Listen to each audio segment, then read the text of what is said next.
You know about that? Tell me what you know about that. Tell me what you think about that.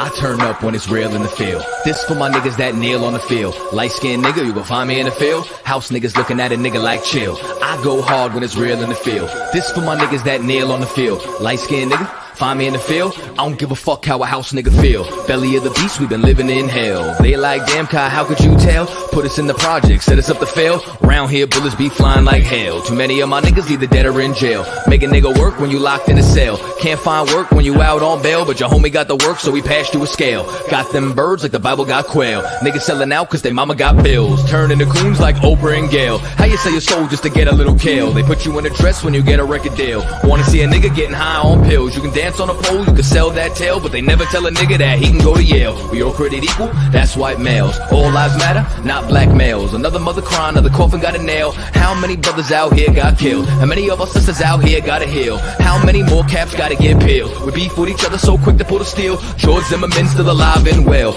I turn up when it's real in the field. This for my niggas that kneel on the field. Light-skinned nigga, you can find me in the field. House niggas looking at a nigga like chill. I go hard when it's real in the field. This for my niggas that kneel on the field. Light-skinned nigga, find me in the field. I don't give a fuck how a house nigga feel. I turn up when it's real in the field. Feel.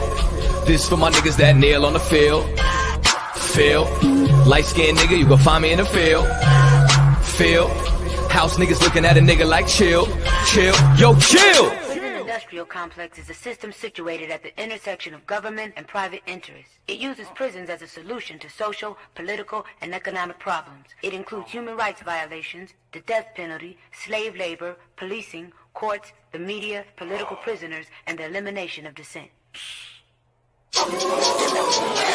They just want us to die in silence.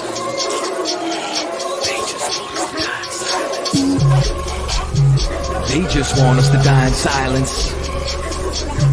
They just want us to die in silence. I might start me a fucking riot. Slave rebellion, no compliance. They just want us to die in silence. They murder minds like they got a license. I pray for the coronavirus to kill all of these violent tyrants. They prey on us like they poaching lions. World War III's on the horizon. Black and Hispanics form alliance. From the west coast to the islands, this pressure is making diamonds. They go waking sleeping giants. I turn up when it's real in the field. This for my niggas that kneel on the field. Light-skinned nigga, you can find me in the field. House niggas looking at a nigga like chill. I go hard when it's real in the field. This for my niggas that kneel on the field. Light-skinned nigga, find me in the field. I don't give a fuck how a house nigga feel. I turn up when it's real in the field. Feel. I don't give a fuck how a house nigga feel. Feel. Nigga, did you just say what I was trying to say? Shalom, shalom, shalom. All right. You in live, the Israelite School, Universal Practical Knowledge, Biblical Scripture Breakdown class, Priest and Captain 10,000, not the Zakna Shah, under Commander General Yohana, Isupk, Virginia, Most High in Christ, shalom, shalom. Yahweh Shema Shai Baraka Thumb, to the brothers, Yahweh Shamar Alathan, by Hashem Yahweh Shai, to the sisters. All right. We're in the Scripture Breakdown class. Everybody make sure you sign in for attendance. Y'all go ahead and come on in. Come on in. All right. Bring your questions. Come on in. All right. All right. All right. Let's come on in here. While we wait for everybody to come in, we're going to get into our culture that the Lord had gave us. You understand? What is this culture that the Lord blessed us with, gave us instructions? You understand? All right, all right. All right. Just don't give everybody time to get in here. Let's go to Leviticus, the 19th chapter.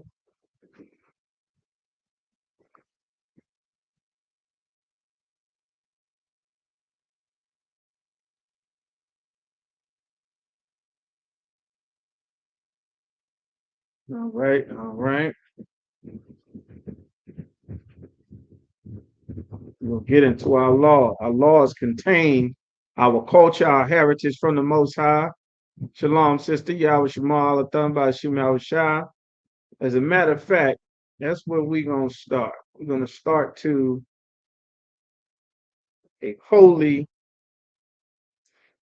We're going to go back to Leviticus. We're going to start with a holy kiss. All right. We're going to start where Romans chapter 16 and verse 16. Something is very important, especially the more brothers and sisters come into the school. Something for you all, for everyone to remember this here. Everyone to remember this scripture, Romans 16 and 16. It says, salute one another with a holy kiss. Salute is talking about the kiss that is talking about in the Bible. The word kiss just means a greeting. It's a greeting. There's a special, the word holy means separate. There is a separate kiss or a separate greeting. If anybody's ever been to church, Christians, of course, who understand the Bible like our oppressor, which is not at all, they do not understand what the Bible is talking about.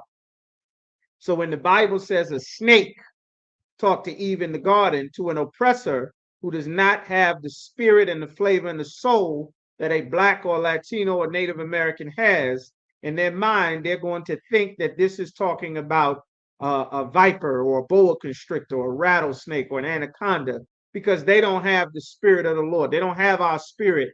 The soul that the Lord put into us is not in them. So they think it's a literal animal, a literal talking snake, and they've deceived the entire world into thinking that. Well, when the Bible talks about a kiss, it's talking about a greeting here. This scenario here is talking about in the New Testament. If anybody's ever been to church, you'll remember when you go to church, there's little old ladies kissing everybody, kissing people on the face, kissing people, leaving makeup, lipstick all on your collar, all on your shirt, messing your damn shirts up. You understand? Of course, none of you in here, none of us should be going to any church for any reason other than maybe a funeral. And we don't do funeral services in a church. We go straight to the burial site and put our loved ones into the ground. That church service is so the preacher can hustle and scam thousands of dollars in service money and fees out of someone while they're grieving the loss of their loved one. You understand?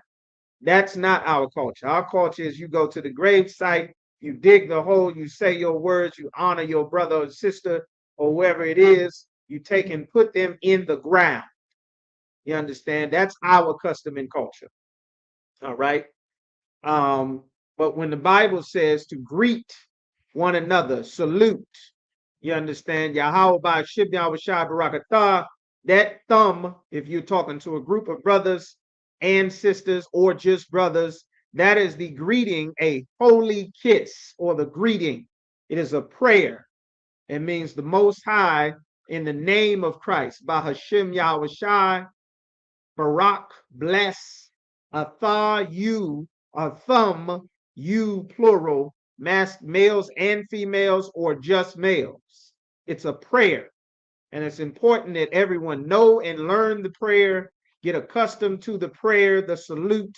This is something that is in the Bible, it's in the scriptures, it's always been there, and it's always been a part of our culture. Do not change or forget the traditions that you have been handed down.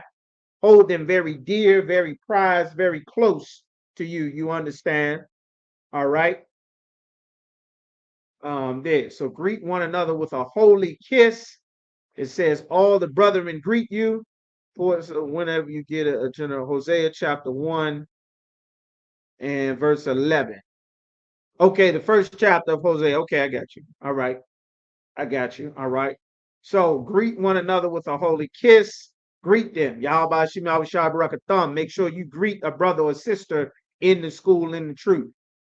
Always do that. For the sisters, Yahweh Shamar al Athan. If it's a group of sisters, al Atha. If it's one sister to another, or if it's a sister speaking to a brother, make sure you salute Yahweh Shamar al Atha by Shem Yahweh Shai. You understand? It says to greet you, greet one another. Make sure that you do that. Something in the world that is very lost. You understand?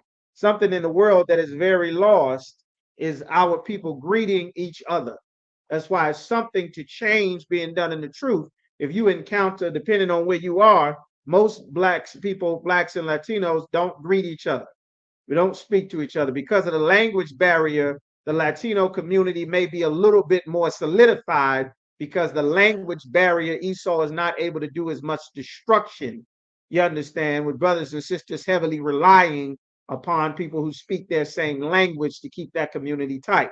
But they've done a significant job in working to destroy, you understand, our Latino brothers as well as all of the other tribes. You understand? They've not done less. They've just had a more difficult time because of the language barrier here in America.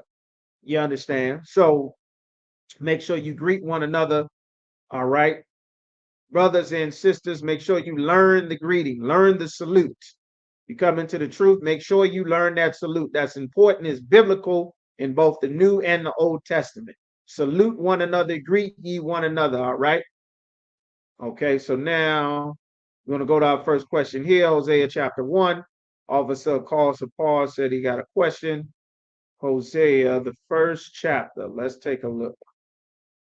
I believe this was the northern kingdom getting kicked out of the nation. You understand? So let's see what's going on. Right. Hosea was a prophet, that one of the prophets that was sent to Israel.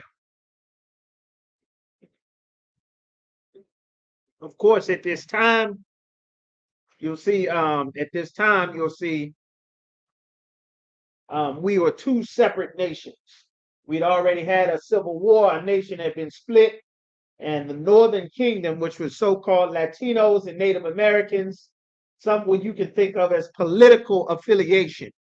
Before the oppressor from Spain and Portugal named our Latino brothers Hispanic, forced them to speak Spanish, forced them to be Roman Catholic, all of those things, and imparted their European culture on our Latino brothers. Before all of that happened, you understand, our brothers and sisters were just the natives.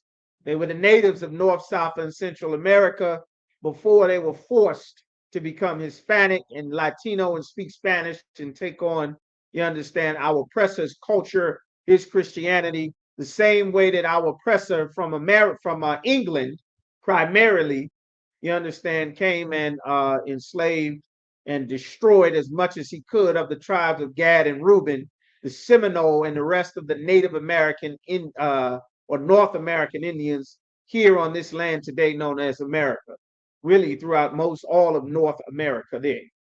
So they put their culture on us, but we have been separated by political fault lines since the days of King Solomon's son, Rehoboam, or I think it was Jeroboam, one of the two. No, it was Rehoboam. King Solomon married heathen women, which the Lord commanded us never to marry outside of our nation, outside of our tribes, which we are still forbidden from doing this day, which caused the Most High to flood the earth and unalive everybody but 8 people during the time of Noah. All of those things there. All right. So still forbidden to this day. All of those things there. The Lord told us not to do. King Solomon married heathen women. As he got older and weaker in the later stages of his latter years, he made temples to the gods of the women who he married. You understand? Of course, Israel ended up serving those gods and idols and stopped serving the Most High. Then the Lord cursed that he would take the kingdom from King Solomon's son. He would not take it from King Solomon because he'd already sworn an oath to his father, King David. You understand? All right. Whoever this is here, Osiris 13, whoever this is here, make sure that you sign in for attendance. All right. Be sure to sign in for attendance so the officer taking attendance can get your name and information. Put your name and whatever city and state that you're in. All right. So now we're going to, so at that time, after that, the Lord separated us. We became 12 tribes, but in 2 separate kingdoms. We became the northern kingdom, which was headed by the tribe of Ephraim, so-called Puerto Ricans, with all the Latino brothers, the majority of them, and the Native Americans. And then we also became the southern kingdom, or Judah, or the Jews, which is Judah, Benjamin, and parts of Levi, who are the so-called Haitians, the Benjamites, the so-called West Indian brothers and sisters, and the tribe of Judah, of course, so-called Afro or African Americans. I think we call Black Americans now. They change the damn name every 25 years or so. You understand? It's not an identity. It doesn't tell you where you're from, your language, your people, your God, your heritage. Neither does Hispanic or Latino. Neither does Native Indian, Native American. None of those things are actual heritages as to who we are. We are the 12 lost tribes of the nation of Israel. Our heritage records, present, past, and future, is all recorded here in this Bible. All right. So now, when we get to Hosea chapter 1, all right. Hey, shalom, brother. All right. Hosea chapter 1, it says, the word of the Most High that came unto Hosea, the son of Beeri, in the days of Uzziah, Jotham, Ahaz, and Hezekiah, the kings of Judah. Those were the names of the kings that sat over Judah. And remember, every time you see the words if, and, or but, very important things to pay attention to in the scriptures. And in the days of Jeroboam, the son of Joash, the king of Israel. It's saying the kings that ruled over Judah and the king that ruled over Israel. All right. There's more kings that ruled over Judah. And then you got the king that ruled over Israel, because Israel, which was the northern kingdom, did not become its own kingdom until the house of all of the nations split up and we became two separate nations, which is exactly what I was just explaining to you there. All right. So the beginning of the word of the Most High by Hosea. And the Most High said to Hosea, remember something very important to understand. And this is all throughout the Bible. The Lord never spoke to everybody. The Lord was not speaking to everybody. He wasn't talking to everybody individually. You know what the Lord said because God set up a prophet to tell you what he said. There were plenty of people, just like today, who don't believe in obeying the prophet. They believe that God talks to them individually. God is on their side no matter what. As long as they're all Israelites, they all believe in God, whatever the case is. Our people have always wanted to discredit or ignore the prophets that God set up. That's how we ended up on reservations at the bottom of slave ships in the transatlantic slave trade. That's how we ended up destroyed, you understand, in the state that we are in right now as a people. All right. So now the Lord spoke to Hosea, and the Most High said to Hosea, go, take unto thee a wife of the whoredoms of the children of whoredoms. He's saying, take a wife of the whoredoms of the children of whoredoms. The children of whoredoms he's talking about, he's getting ready to explain. What this is not saying, which is what Christians and fake Israelites who are just Christians with baby doll tassels on their t-shirt, what it is not saying is telling him to go and marry a whore. You understand? That is not what it's saying. It's saying go and take up a wife of whoredoms of the children of whoredoms. Why is he saying that? Remember, all of the punctuations that you see in the Bible are just as important as the words and their definitions and the definition of what it meant at the time the scriptures were written. When it says of whoredoms and the children of whoredoms, then it has a semicolon. So like it. Then it has a colon. All right. Sorry about that. Has a colon. Now it's going to explain why he's saying that previous statement. For the land have committed great whoredom, departing from the Lord, departing from the Most High. The whole land has now turned to serve the gods of the other nations. All right. This is why the Lord is saying it. He's not telling this to Hosea so that Hosea can get something. Hosea already knows because the Lord sent Hosea. He's saying this so that it can be written down so that the children of Israel can hear what God is saying because they're not listening to the Most High. You understand? So he says, they've committed great whoredoms, departing from the Lord. They've left the Most High. So he went and took Gomer, the daughter of Diblam, which conceived and bare him a son. All right.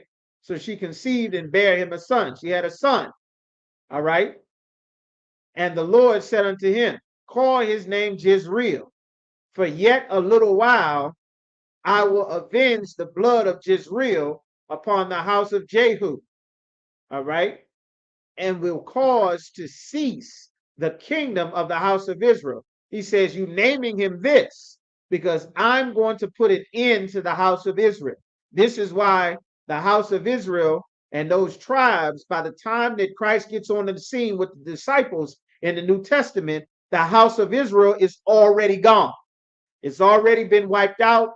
The king of Assyria has already moved the children of Israel that were living there, and they left from the Middle East to go over to this side of the world known as Arsareth, or the Americas in the Caribbean, where they later became what we call today so-called Latinos, the descendants of the Carib Indians, of the Taino Indians, the Aztec, the Inca, the Maya, the Seminole, and all the Native American Indians, the Arawaks all throughout the Caribbean, North, South, and Central America.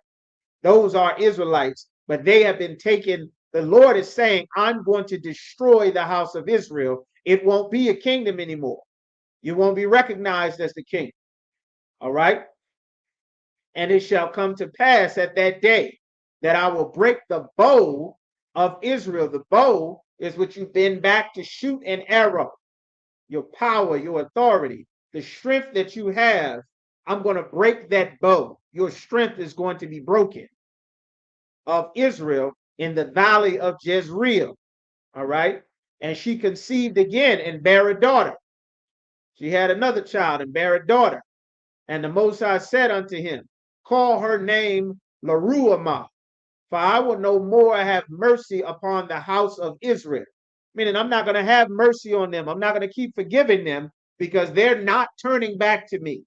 They're continuing to worship the gods of the sun, of the Egyptians, of the Babylonians, of all of these other nations that we've been surrounded with, that the Lord told us never to marry them, never worship them, never take their gods. But the kingdom of Israel, or the house of Israel, which was our northern kingdom, had completely abandoned the Most High. You understand? And he said, I will no more have mercy on the house of Israel, but I will utterly take them away. This is him saying they're all going to be taken away, and they all were carried into captivity.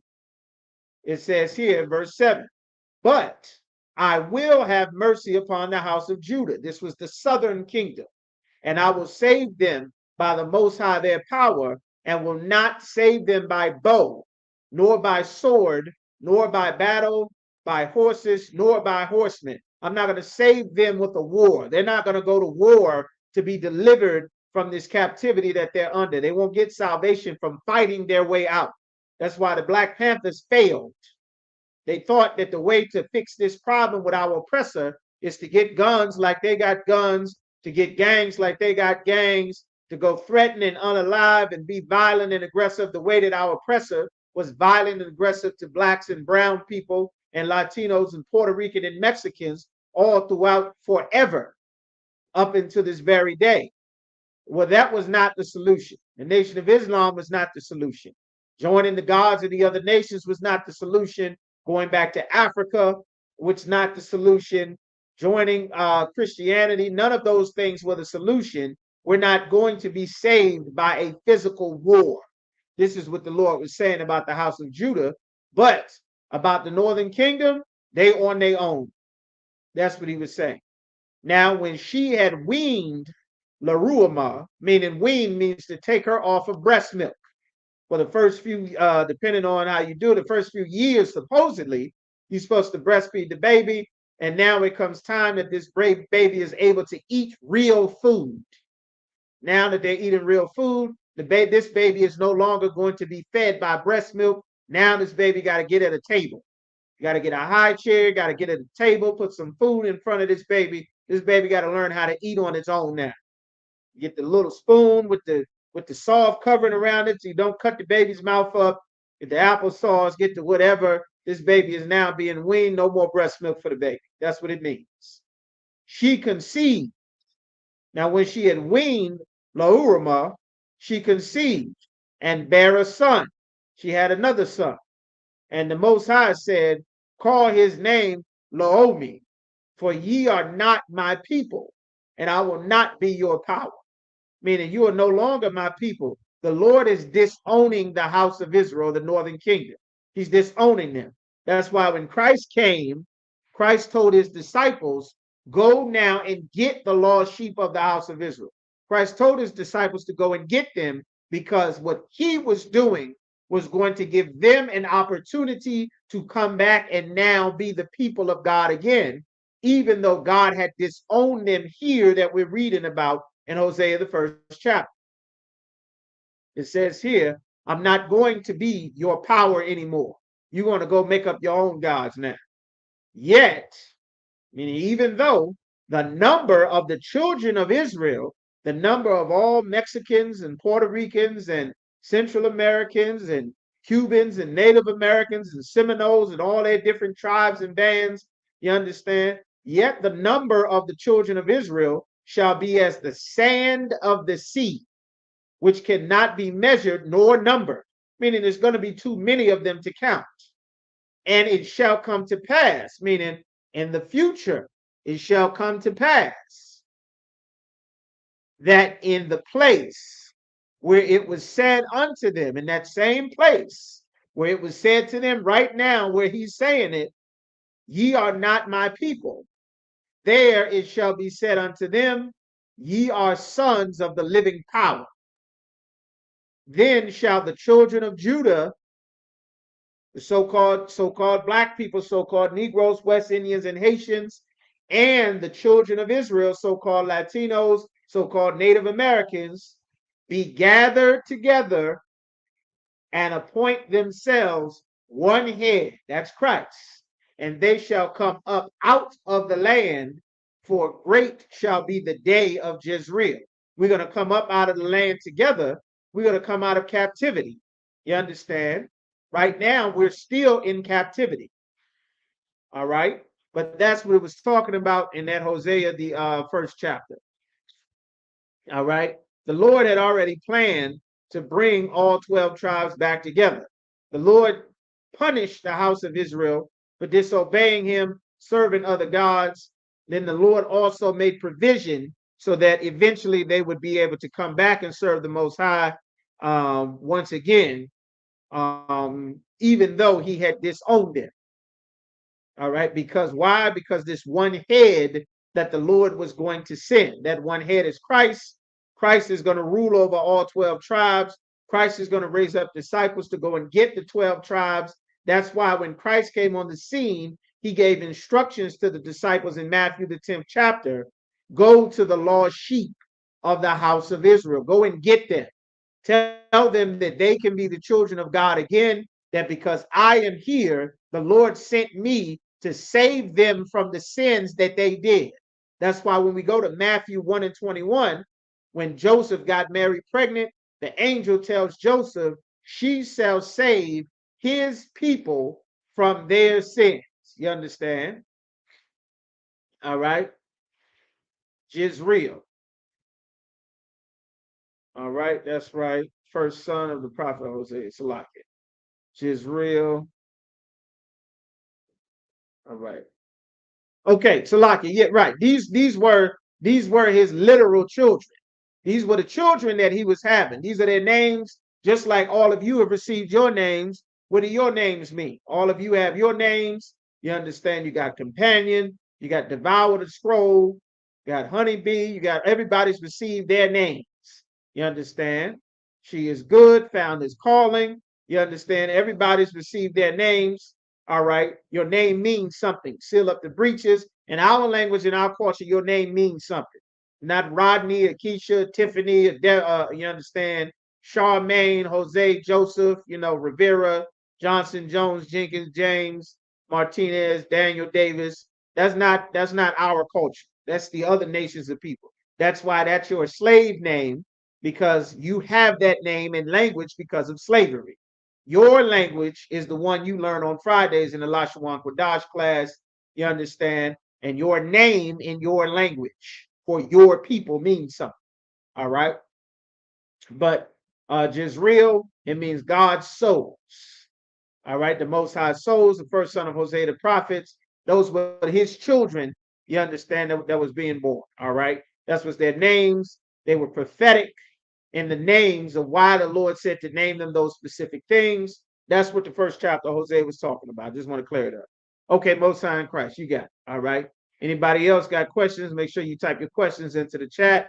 We're going to get moving. We're going to Leviticus chapter 19. I don't think we got what we got. Leviticus chapter 19. All right. So we in the laws that the Most High gave us. Leviticus chapter 19 and verse 1.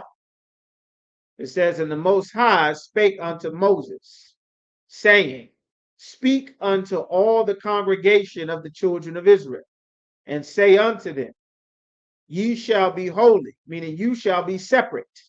For I, the Most High, your power, am holy. When you see capital Lord, that's the Most High's name. Capital Lord, that's the Most High's name. You see capital Lord and then capital God, that's the Most High power. You understand that's what it's referring to. God is usually powers in English. You understand the Most High, your power, meaning this God that we have gives us strength and power. You understand? Just like the Arabs have made their own God, the other nations have made themselves gods to empower them. You understand? The Arabs, the East Indians, the Africans, they all have their gods to empower their people. All right. So that's what the Lord is saying. This God is the one that empowers us. And that is the purpose of God. The purpose of God is not to bring all people together like they lie and tell you in the Christian church. The purpose of God is to give one people an advantage over all of the other people that will serve that God. You understand? You cannot be a good Muslim without taking the Arabs' language, their names, their culture, worshiping their God, which makes them rich, empowers them. You cannot be a good Christian without empowering our oppressor. He's made himself a God. He's got holidays around his Christian culture. He's got things that he requires you to do to be a good Christian. And it is about empowering our oppressor. It's not about empowering the people who they have exploited, bombed, made war against, and robbed. It is empowering his people. You understand? That's the purpose. Well, the God of the Bible, just like everybody else's God, is only about empowering these 12 tribes, his people. You understand? So that's what it means when it says, for I, the Most High, your power am holy. I'm separate. I'm separate from every other people. You understand? The Lord said, ye shall fear every man his mother and father. Meaning you were supposed to obey your mother and father. Every man is supposed to obey their mother and father. All right. So let's get that. It should be pakad in the Hebrew. Let's get that. Levit Ikus 19. Let's see what that word is in our language in the Hebrew. All right. Fear is mother and father. Let's go to the Blue Letter Bible and see what that word means. Yara'ah. It's not pakad. Yara'ah. Pakad is fear. Let's see what this word is saying in our language. All right. All right. The word, this is the definition. Because the Lord gave commandments in the Bible that you're not supposed to just follow anyone blindly into whatever they do. All right. So let me pull this up so you can see this word fear. All right. I want to get this word fear in the blue letter so that you can see it. All right. This is what it is. Fear. The Lord said to fear, Yara'ah. You got a Ya, a Ra, and a Ah. Yara'ah means to fear. Let's go back. This is Leviticus chapter 19 and verse 3. It says here, fear every man his mother and his father.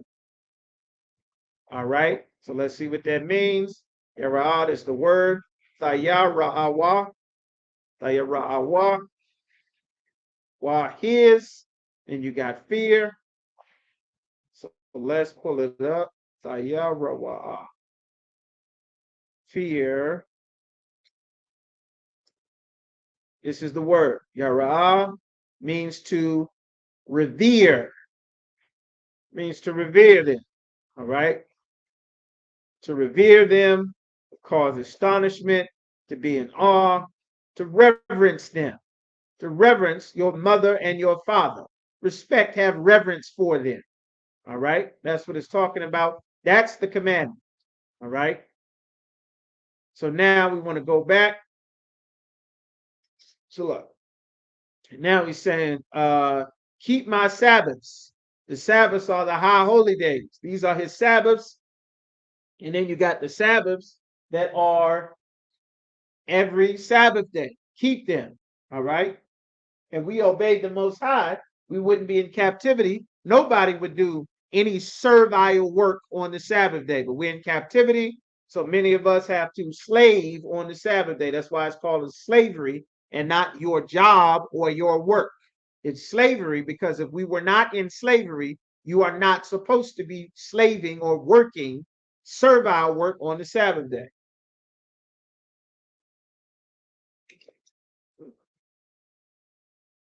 All right. So it said here now, verse 4, turn ye not unto idols, nor make yourselves molten gods. I am the Most High, your power. What does the word molten mean? What does it mean? What does molten mean? What is the definition of that word molten? Let's get that. Molten. Let us see. What is the definition of the word molten? Let's pull up in this dictionary. What we got? Webster's dictionary. What does it mean, a molten? You understand? The things that we have seen all of our life pertaining to God is exactly what the Bible said not to do. Let's get the definition of molten. You type in, anybody knows what molten means. All right, y'all type in there. Got brothers, sisters in here. What does molten mean? What does that mean? Molten. It means fused or liquefied by heat. Something that's fused or liquefied by heat. Something that you have to make a statue out of. That's why you're going to make it liquefied by heat. You understand? That's what it's talking about. So now we got the definition of that. All right. What are these molten items? Molten items. They are all over the Christian church. You understand?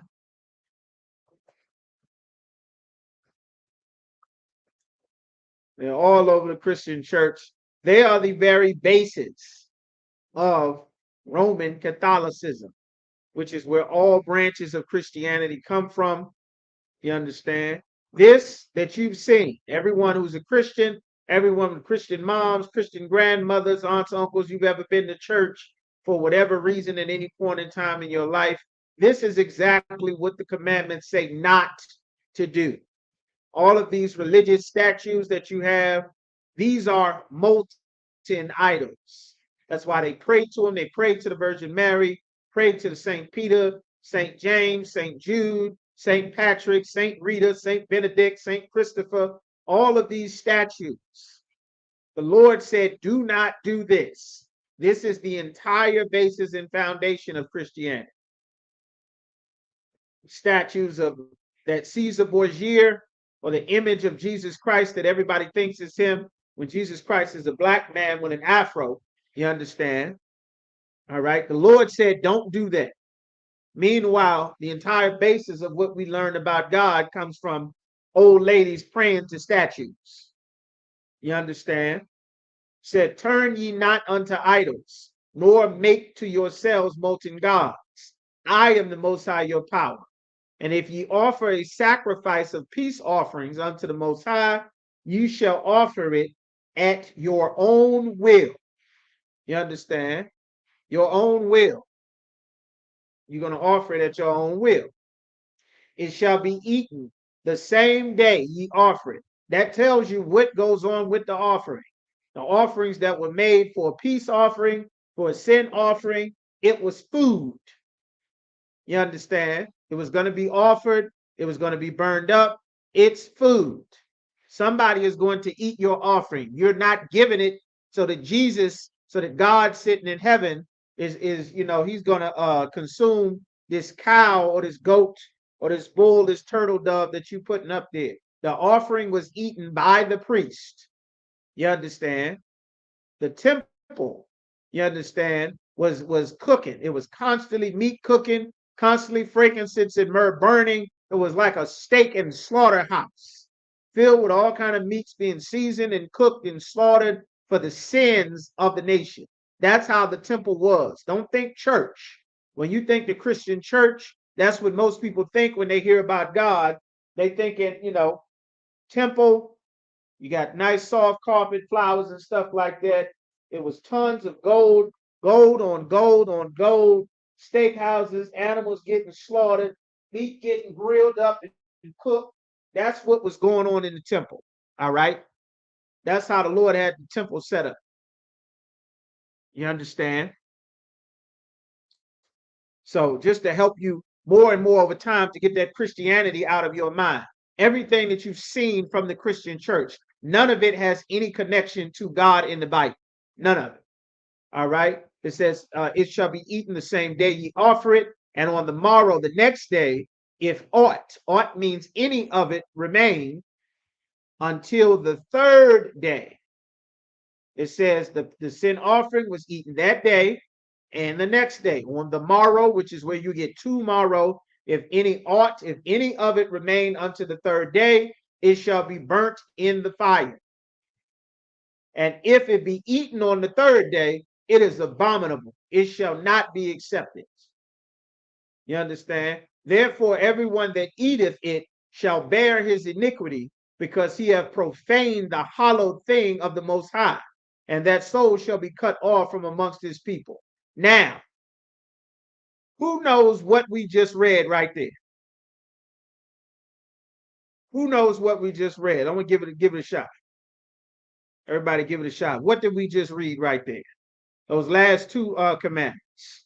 You got a peace offering. There's an animal is getting slaughtered. You got one day, you cook it, you slaughter it. It's a peace offering, not a sin offering, but a peace offering. It's supposed to be eaten right there. If any of it remains, you eat some more of it the next day. Why is that? What did we just read right there? Let me know. Y'all chime in here before I start calling some of y'all names. Come on now, type in here. All right. I'll give y'all a couple of seconds to get in there. What do we have? Instructions. That's correct. But give me some more. We know all of this is the law. We get instructions. A recipe. Not quite. It's not a recipe because it's not telling you how to cook it. It's not telling you how to season it. It's not telling you any of that. You understand? This one, it is an order. That's correct. Shemagabar, you right.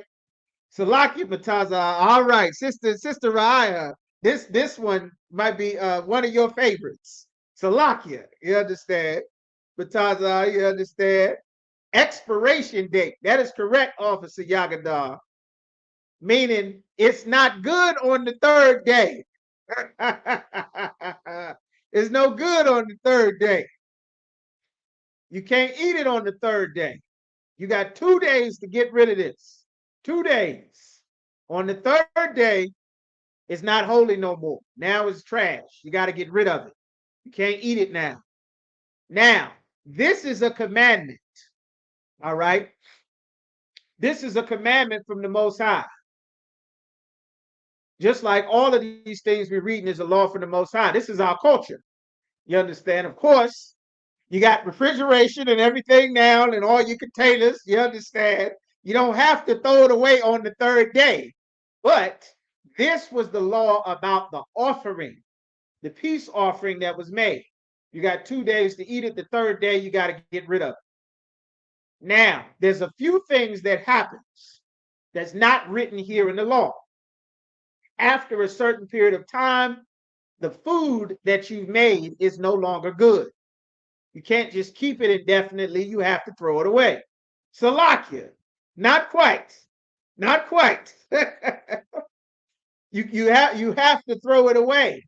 Imagine all of the rules and things that is common knowledge now that the Lord gave us in the law, in his commandments.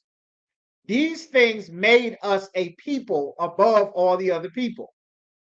The Lord is telling us that after a certain period of time, the offering is no longer to be eaten. The Lord gave us commandments about baptism. Baptism was simply to make sure that you washed anything that had any bodily fluid of any kind, that you separated anyone that was sick, that you separated anyone that had an illness or a medical issue, that had been exposed to the dead or the house of the dead, that you separated them to quarantine, to keep everyone safe, to keep everyone healthy, to keep everyone separate if they have some sort of illness or bacteria that could spread and make other people sick or possibly cost them their lives. Mind you, we don't have hospitals. We're in the Middle East, we're in the desert, we're in our land. We don't have all of this modern technology and things and Google and the internet and Siri and Alexa and the AI like we have now. The Lord gave us these instructions thousands of years ago. All right? So that everybody know that the commandments are saying after a certain period of time, this food is not going to be good forever. We shouldn't be trying to eat it way past this time. It's in the temple. You got to burn it up, get rid of it. It's no longer acceptable. All right?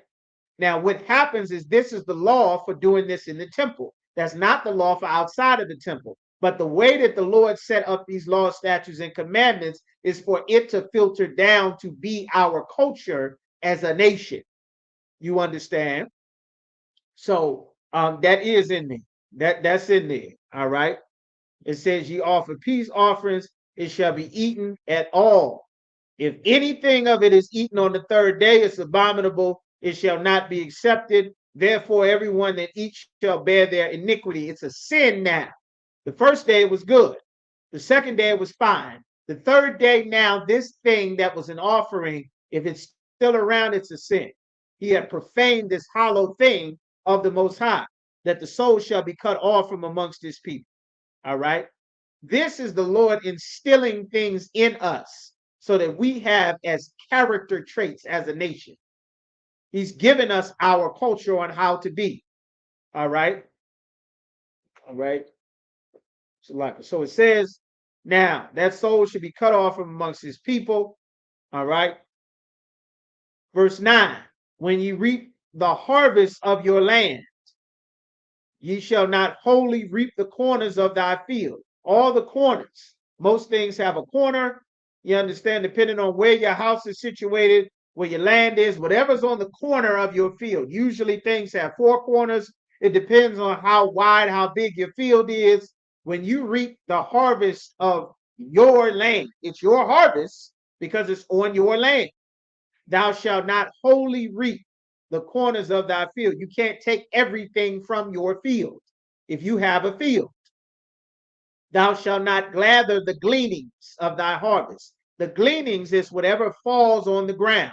You understand? If anybody ever picked any fruits, any vegetables, any apples, any cashews, string beans, peanuts, anything that grows on a tree, on a vine, something you have to pick. You have to pull it to get it off, to separate your pickles. I mean, not pickles, your cucumbers, your tomatoes, your onions, your carrots, whatever you have to pick, shucking your corn, sifting your wheat. It's your field. You work for it. You sweat. You out in the sun, getting burned, turning colors, bugs everywhere. You're hot. You're sweating. You need water and lemonade, taking breaks, staying hydrated. You're drinking from the hose. Whatever you're doing, you are not allowed to take everything that you have worked for. This is the Lord imparting the character and the spirit that he wants us to have as the people. Everything that you get is not for you. You understand? You aren't allowed to take it all.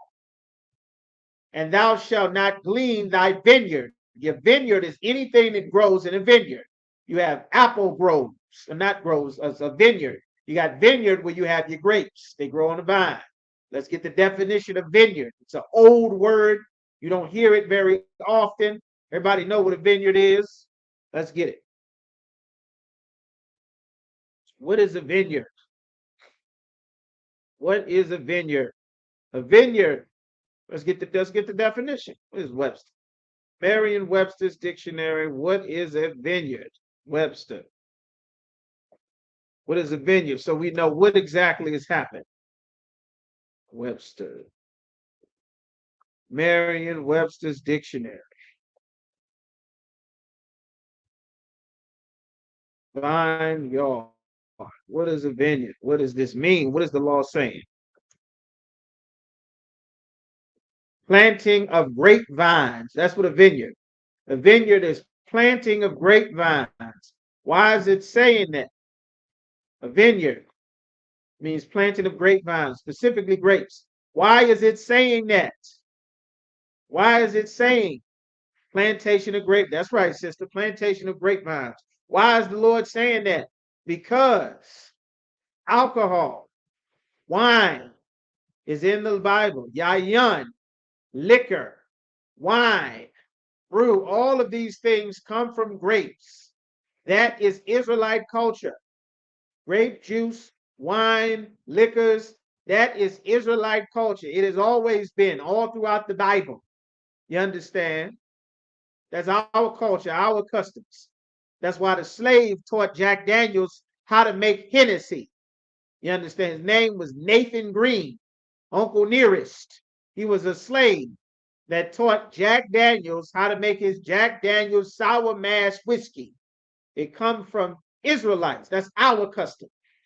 Well, even when you gathering all your grapes to make your brew, make your shine, make your drink, make your wine, make whatever you're going to make with those fermented grapes, you are not allowed to take whatever falls on the ground when you're picking those grapes. You can't take them all. You can't empty all the corners to get every last single grape. It does not belong to you. You worked for it. You sweat it. You got to do it. You out there in the field with the bugs in the sun, but 100% of your grapes do not belong to you. You can't have them all. You understand? It says, thou shalt leave them for the poor and the stranger. Meaning a brother or sister that is another Israelite from a different area or zone, they are supposed to benefit from your hard work and labor. They have a right to benefit from the grapes that you worked for and planted. They have a right to those grapes. They have a right to that corn. They have a right to those carrots. They have a right to those blueberries and strawberries and honeysuckles and cashews and pumpkins and potatoes. They have a right to those watermelon. They have a right to all of those things that you plant in your field that you have to work, process, grow, and harvest. Your brothers and sisters have a right to them. You cannot be a greedy, selfish Dr. Dre, Michael Jordan, billionaire. You cannot be an Oprah P. Diddy hoarding billions of dollars to your own private bank account while you watch your people suffer and starve. You are responsible to not take everything that you have for yourself. That's against the Most High. You are committing a sin if you do it. You understand? This is the spirit that the Lord has put into our people. This is the right spirit we were supposed to have with one another. Christianity gave us personal salvation and a slave spirit, that every last crumb, corner, and penny, it's mine. I get what I want. It's all mine. It's mine. I have it all. It's mine. I work for it. I own it. I want it. I get it. That's Christianity. That's not the spirit of God. That's the opposite of the spirit of the Lord. That's selfish, personal. I'm the most important person in the world. Your brother is more important than you. Your sister is more important than you. Your people are more important than you. And that's the spirit that the Lord was instilling in us after we spent hundreds of years into slavery. That's the spirit that the Lord wanted us to have. You understand? That's what's contained in the law. All right. So he said, thou shalt leave them for the poor and the stranger. I'm the Most High, your power. Now, I brought this up. I don't know if I brought it out in class, but I'm going to bring it up now. I talked to a couple of the brothers about it. You understand, a few times. I want to ask the rest of the class, not y'all. If y'all know the answer, if I already talked about you for, I don't want none of y'all to answer. All right. Now, to everybody else, young man, brothers, sisters, officers out of state, troopers, whoever, that I have not already asked this to before. Now, y'all ready? Let me know if y'all ready. All right. Now, the stranger and the poor, they have a right to what's on your field, the corners of your field. They have a right to them, right? Now, if you are poor, what is your diet going to be?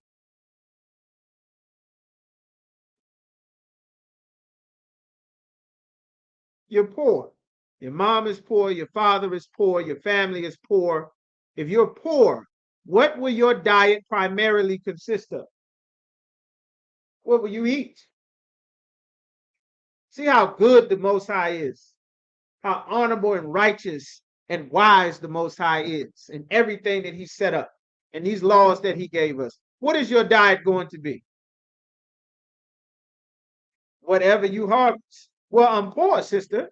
I don't have a harvest. I'm the poor. You're the poor. Just imagine we are the poor. The food from the tree that fell on the ground.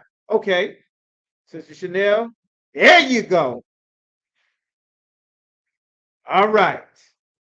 Sister Deborah, there you go, sister. That's right. That's right. Fruits and vegetables of the field and whatever grows on a tree. The sister Chanel said. The glean. Your answer is not wrong, but they got specifically on it. That's right, sister. I now got it as well. Fruits, vegetables, nuts, what they find from the corners of your fields. If you are poor, you have the healthiest diet of everybody because you don't have bulls and sheep and goats and chicken, but you have grapes and apples and pomegranates and strawberries and cucumbers and cashews and almonds and pumpkins and watermelon and squash and greens and whatever grows in the field, wheat and corn. You have one of the best diets. You understand? Now, this is how the Lord had it set up for us. What do the poor eat now? That's right, sister. Wow, exactly. You understand? That's right, sister. What do the poor eat now? How is the poor's diet in this kingdom? If you're poor, what do you eat now?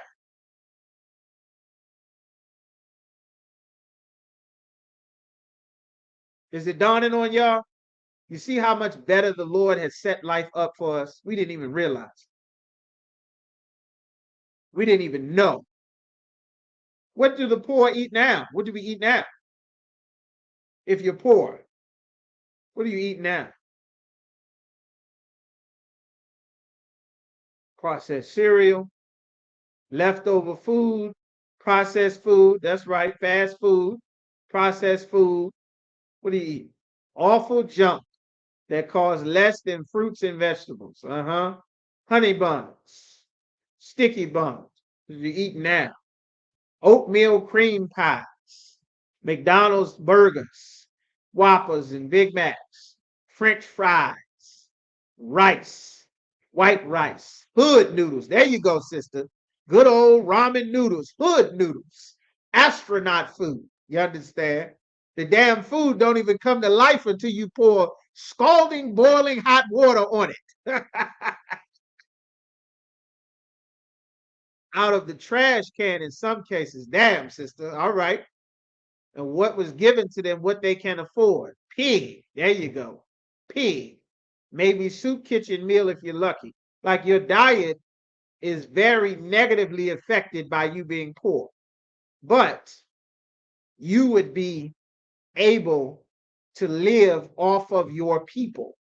And that's why it's such an evil thing and an evil spirit that this society puts on our people, that your people are not supposed to live off of you. You understand? Black people are supposed to live off of Oprah. We're supposed to live off of Oprah and LeBron James and P. Diddy. We're supposed to live off of their wealth that they have acquired in this kingdom.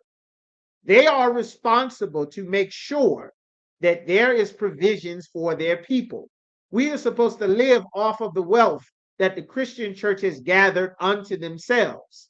That wealth is supposed to set up people so that we can depend on each other, not to marry us, to have political affiliations, to join America for jobs in the military, for a political career or government office sitting for them, while none of the issues of our people even make it to the damn ticket. You understand? Like, this is in the law. This is how the Lord wants, and this is what we are working and setting up. You understand? Like, this is what the Lord wants. This is how he set it up from the very beginning. Verse 11, it says, we're in Leviticus chapter 19 and verse 11. He says, ye shall not steal. Don't steal. You can't take something that does not belong to you.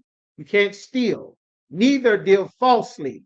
You can't deceive people. Neither lie one to another. You can't lie to each other. Don't lie to each other. You're not allowed to be a liar. The heathens lie to each other. You understand? That's against the Most High. Don't lie to your children. Don't do that. You raise liars. Don't lie to them about the tooth fairy and Easter bunny. We're taught to do these things as Christians. Don't lie to them about Christ being born in the winter and Christmas being Jesus' birthday. Don't lie to them. You're going to die and live in some sandcastle in the sky forever. Stop lying to your children about everything. Stop lying about every damn thing, man. You're not supposed to lie. Don't steal, neither deal falsely. Don't deal falsely with each other.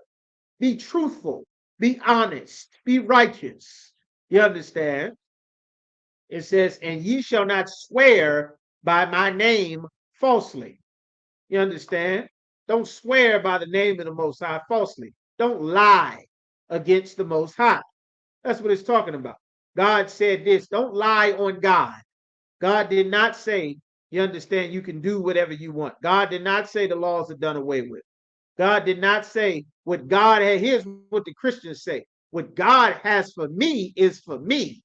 No, nigga. What God has for you is for your people. You understand? It's for your people.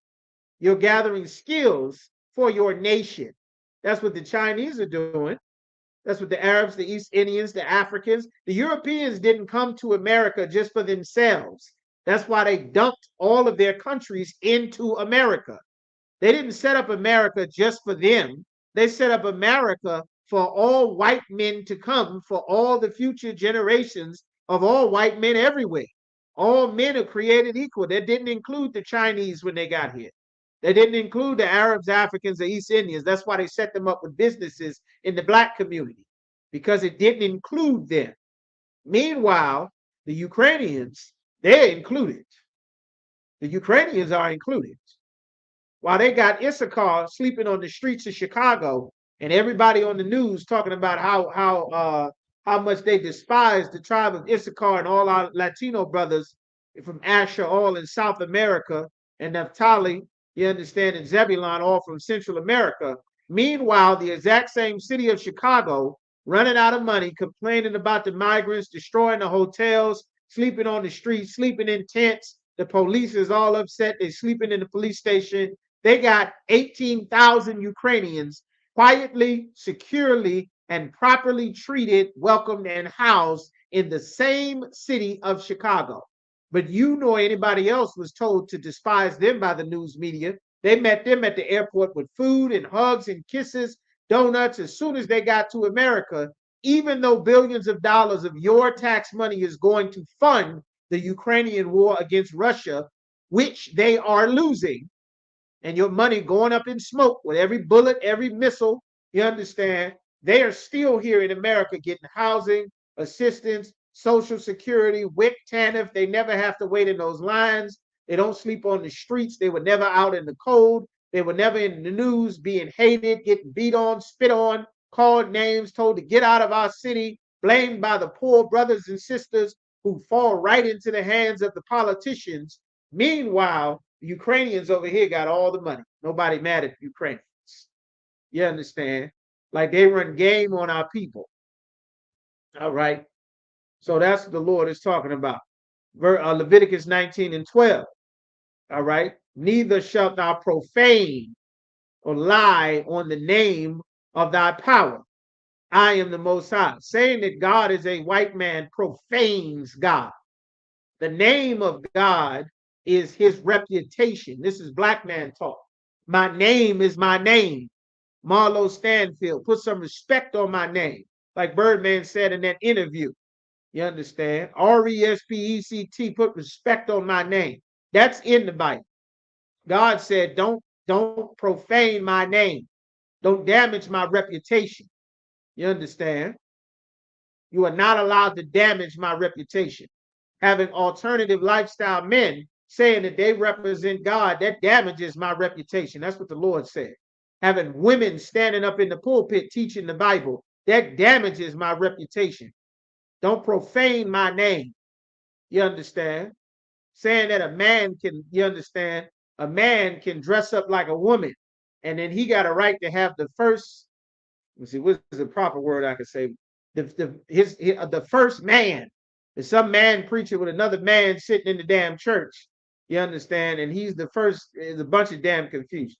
Don't profane my name. Everybody make sure y'all hit the likes, hit that thumbs up, hit the share button. Everybody make sure you hit them likes, all right? All right. Thou shalt not profane the name of the Most High. I am the Lord. I'm the Most High. Thou shalt not defraud thy neighbor. Don't scam your people. You're taught now is very popular. Be a scammer. Be a hustler. You understand? I sell you something for more than what it's worth. I'm a hustler. I'm hustling out here. You understand? It really costs 10, but I'm gonna sell it to you for 15. I'm a hustler. That's why the Lord got you getting shot in the streets. The Lord don't like that type of man. He don't like that type of woman or man. He don't like that type of lifestyle. We're not allowed to live that lifestyle. Who knew it was a commandment in the Bible for you to not defraud your neighbor? Neither rob him. Don't rob him. You understand? The wages of him that is hired shall not abide with thee all night until the morning. Who knew? What does that mean? Y'all know what that means? Let me see who paid attention. It says the wages of him that is hired, meaning you hire your neighbor. Who is your neighbor? We're going to get to it in just a second. You hire your neighbor to do a job for you.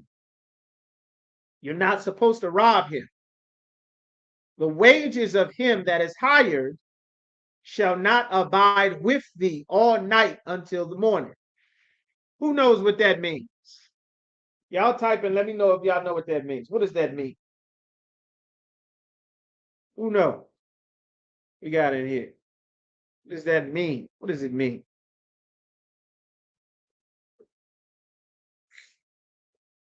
You can answer on Instagram. You up there. Twitter.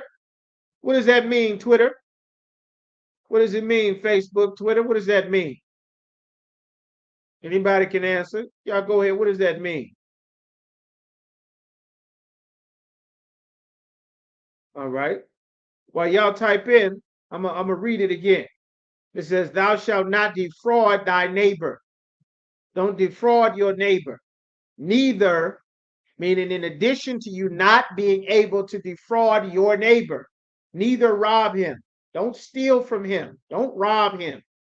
Don't steal his shoes. Don't steal his bike. Don't steal his toys. Don't defraud your neighbor. Don't have sex with his woman. You understand? Don't do that. Don't whore on your man. Don't defraud your neighbor. Don't do that. Don't go have sex with another man. You defraud your husband, committing fraud, a terrible, terrible act that costs many brothers and sisters their lives every single day in this empire. You understand? Don't defraud your neighbor. What does that mean? All right. You can't overwork him. No, not quite. Not quite.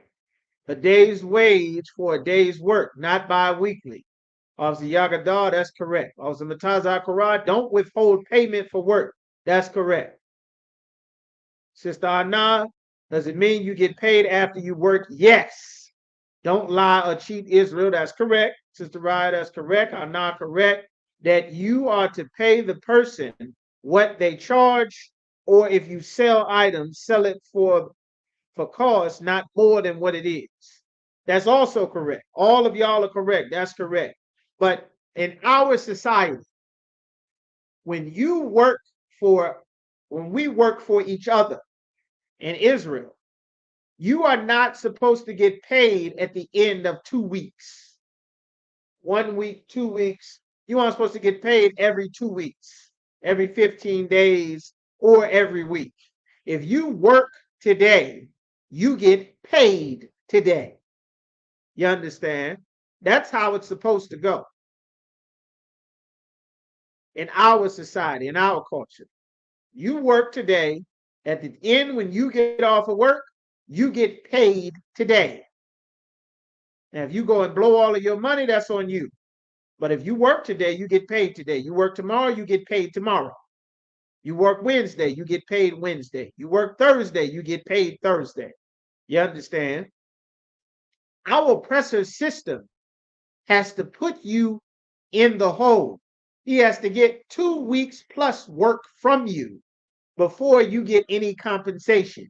And when you get compensation for working at his slavery, he's going to take a tremendous amount of taxes for everything out of the money that you are supposed to get each day that you work. Now, this kingdom is very unrighteous, and it's an evil place according to the Lord. And these laws will show you the difference between a righteous place in society, which is what God set us up to have, and the difference between this evil captivity that we live in right now. You understand? So now the Lord says, the wages of him that is hired shall not abide with thee all night unto the morning. You're not supposed to keep his money until the next day. Pay him today. He worked for you today, pay him today. Unless you worked out something different. It says, let me tell my job to read the Bible. All they do is tax us to death. You damn right, sister. You damn right. You understand?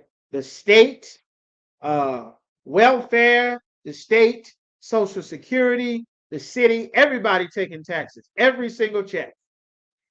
Taxes, taxes, taxes. Everything. Taxes on your purchase, taxes on the stuff you already paid for.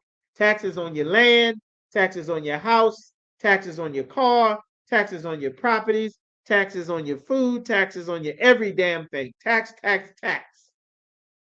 Still can't fix the damn streets. Yeah. Taxes everywhere. Taxes paying for the police. Police pull up, shoot your kid at the playground. Beat you half to death. Break your jaw, bust your head open, put you in handcuffs, put their knee on your throat till you choke to death. You understand? That's where the taxes go. Oh, and the rest of the taxes go to Ukraine. Salakia is going to Ukraine. It's going to Israel. You understand? And all the missiles and bombs to fight, to help the Israelis fight Hezbollah. That's where it's going. You understand? They keep by the time it's alternative day. Yeah, there'll be no funds. All of that money is owed to China, and still have homeless community, ever-growing homeless community. That's correct. Sister Raya is correct. An ever-growing homeless community. It continues to grow. City by city, state by state. The amount of people that are becoming homeless is absolutely through the roof. You understand? And not homeless where I'm just getting back up on my feet. Homeless where I have a job and I'm sleeping in my car going to work to my job because we can't afford anywhere to stay. Like this is what this evil society has done. And it is the fault of the Christian church. They cannot be let off the hook whatsoever. They can't. All of the money for everything, the Christian church collects $11 billion from Black people every single year. That's what one pastor said, about $11 billion. That is more than enough money for everything from child care to housing grants to stipends, business startups, farms, educations. We could have been started our own Lyft. The damn Chinese is running Lyft and Uber. We could have had our own Lyft, our own black owned Lyft and Uber, our own black restaurant chains, our own black farms and things, and family apartment complexes, schools. We could have had everything that we needed if these greedy, selfish, personal salvation having, lying Christians cared about anyone but themselves. You understand? Well, they need the poor to stay poor so that they'll enlist in the military, because they've been having trouble recruiting for all branches of the military for the last 20 years.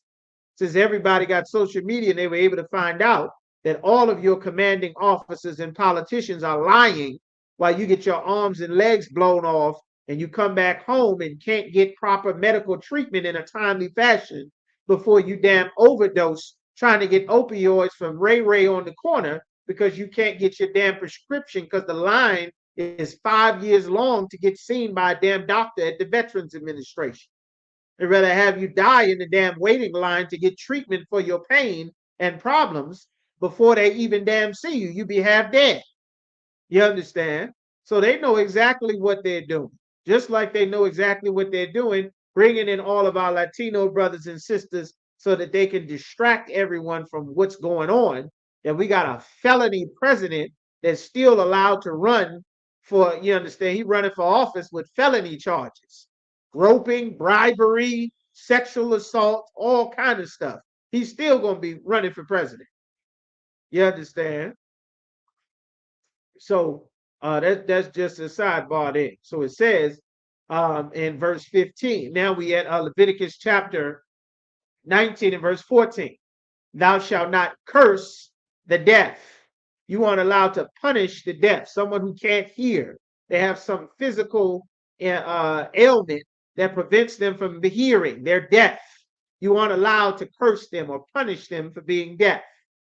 Nor put a stumbling block before the blind, someone that can't see. You set something up so that they trip and fall or harm themselves. You are not allowed to do that. That is a sin. You aren't allowed to punish the deaf. He can't hear. You are punishing and harming the deaf because they can't hear, or you harming someone that's blind because they can't see. You are not allowed to do that. That is a sin. Just like lying, just like adultery, just like robbery, just like murder. You aren't allowed to be just an evil bastard just because you can. That culture was never from us. That came from our oppressor. You aren't allowed to do that. You understand? These nonprofit organizations get millions from governments for the homeless and it's pocketing the money. You absolutely right, sister. Sister Anna is 100% right in what she said. You understand? Let me see if I can pull one of these up here. Let me see. Can I do that? What does that do? Oh, that's how it is. All right, Most High in Christ. All right, we in the game. Okay. That's right. They pocketing the money. They for sure lying about it. They pocketing the money. Just like Black Lives Matter. Black Lives Matter pocketed ridiculous amounts of money. They bought prostitutes and strippers and resorts and luxury vacations. They didn't give a damn about nobody.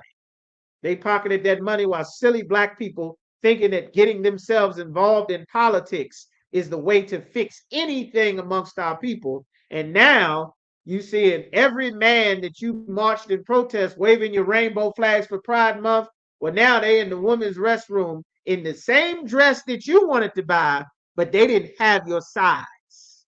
You couldn't find your size in that beautiful dress that you wanted to wear for the summer. You know why? Because some nigga bought it before you could get it.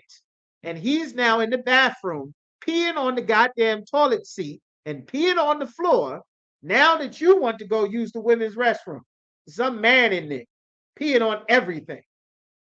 And now you aren't allowed to tell him you can't pee all over the women's restroom because your friends and cousins and aunts marched with those silly flags for Pride Month during the all Black Lives Matter movement, and now they help give them all the empowerment they want. You understand? 100% founded by the alternative people and an oppressor and Karen. You understand? It's all a scam. Every time black people try to get involved in the scam, in the politics, it's a scam. General Muhammad best described this. Politics is like mice playing a game with snakes. Politics is about being a snake. That's the purpose of it. That's the dance of it all. And blacks and Latinos in politics are mice that are involving themselves in a game for, about, and run by snakes. That's what it is. You understand? That's what it is. All right, so let's get some more. It says, now we going back to Leviticus 19 and 15. Ye shall do no unrighteousness in judgment. Thou shalt not respect the person of the poor, meaning concerning what needs judgment, you shall not respect the person of the poor because they're poor. This means that the laws or the judgments do not apply to them. If they go steal something, then the judgment doesn't matter because they're poor. That's wrong. You aren't allowed to be a criminal just because you are poor. You aren't allowed to live a lower based, crime ridden lifestyle because you are poor. You aren't allowed to do that. Being poor does not give you an excuse or a reason to live a less than moral, upstanding life that the Most High set up. You aren't allowed to live that way. Christianity made it acceptable that because I'm poor, well, we all selling drugs because we're poor. We all rob people because we're poor. We all stealing, snatching purses because we're poor. We're disrespectful to adults because we're poor. We're going to tag up and shoot up the neighborhood because we're poor. Well, you aren't allowed to just behave like an animal because you're poor. We all in the streets fighting, disrupting the neighborhood, fighting all in traffic, fighting all in the damn mall, fighting all in the streets, all in school, cussing out the teachers just because we're poor. That does not give you an excuse for your bad behavior. Because we're poor, we all skipping school to have sex at the skip party. Because we're poor, now that means you get to have sex with everybody in the hood because this is what we do in the hood. You get to have sex with one sister and then throw her away because I'm poor. How am I going to be able to take care of her? How am I going to be able to stay? We can't stay together. I'm poor. Being poor does not give you an excuse to throw away all your responsibilities. The rich have a responsibility to the poor, but the poor and the rich have a responsibility to keep God's laws, statutes, and commandments. You understand?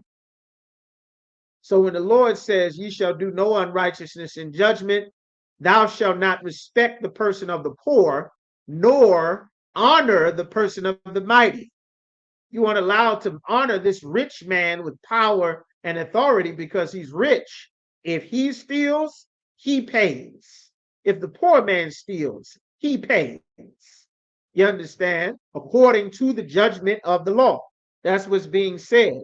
It was to establish so that R. Kelly's never got the power to be wicked men because they're rich. Michael Jackson never got the power to be a wicked man for decades because he's rich. Eddie Long never got to be a wicked man for decades because he's rich. No, if the poor man, the uncle, sleeping at grandma's house because he just got out of prison, if he go and molest some little kid, some niece, nephew, cousin, brother, sister, his girlfriend's kids, whoever the hell, he's supposed to be tried, found, not after 15, 20 years. He's supposed to be found out, taken, tried, and the priests are supposed to take him and split his head open. You understand? If mommy's best friend decides that she wants to touch some little kids, if the church lady doing the damn doing all the babysitting while the parents go to work, you would not believe the amount of stories from all the pimps and all the prostitutes all on the internet talking about daddy was a preacher, and while we had to go to work, the church ladies would babysit us And the church ladies tricked me and my brother, me and my little sister into having sex with them when we 4, 5, 6, 7, 8, 9 years old. And that's why I've been to prison 5, 6 times and been prostituting out on these streets since I was 13. That's why I've been a runaway selling tail out of hotels and in the backseat of cars since I was 14 years old because of what happened to me then. Or I've been stabbing everybody in this street gang, getting, all these prison sentences, terrorizing Norfolk and Portsmouth and Richmond because of what happened to me when I was a little kid. Well, she's supposed to be found, told on, and tried, dragged out of wherever she is, and her head gets split open. That way, the poor don't get away with it because she poor, and R. Kelly don't get away with it either. Eddie Long don't get away with it either. The rich church lady don't get away with it either. That's what it's talking about according to the Bible. Of course, we're not advocating any violence. We're not saying go and find out. You understand, vigilante style, go splitting heads and everything here. That's not what we're saying. What we are saying is in a righteous kingdom, justice and judgment gets meted out. They don't have judgment in this evil society. That's why you're allowed to be a wicked man for 20, 30 years while they build a case. They build a case. The drug dealer getting a case built on him for 15 years. Meanwhile, how many fentanyl pills has he sold? How much cocaine has he sold? How much crack has he sold? How much Molly's and Percocet have he sold? How many overdoses has he caused?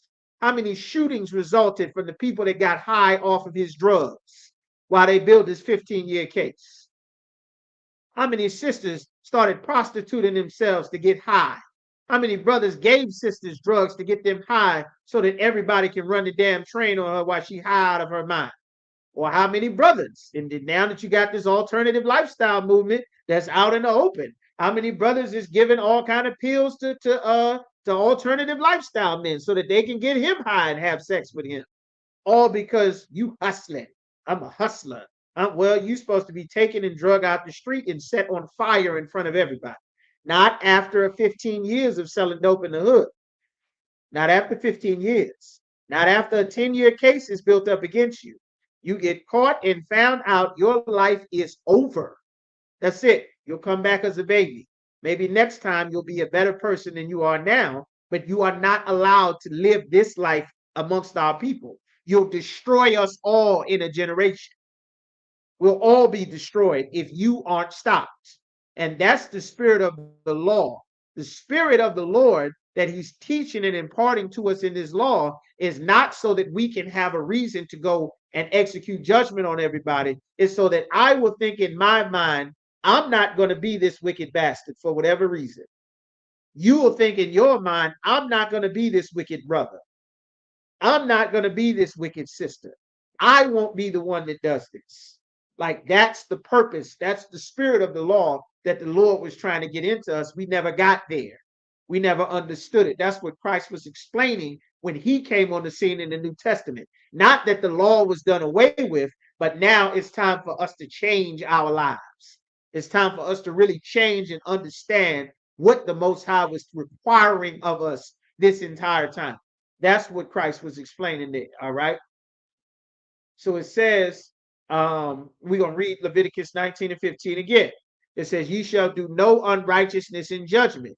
Thou shalt not respect the person of the poor, nor honor the person of the mighty. But in righteousness shalt thou judge thy neighbor. It's saying judge. The Christian church said, thou shalt not judge. Don't judge. Judge is all over the Bible. The Bible don't say thou shalt not judge. Christ said, judge not, lest ye be also judged. Meaning, you can't punish someone for doing something that you do. That's what he was saying. That's why when he was saying it, he would use the example of the woman caught in the act of adultery. They were going to stone her, and he said, which one of you can start it off, whichever one of you has no sin. You throw the first stone. Everybody else get that. And they couldn't.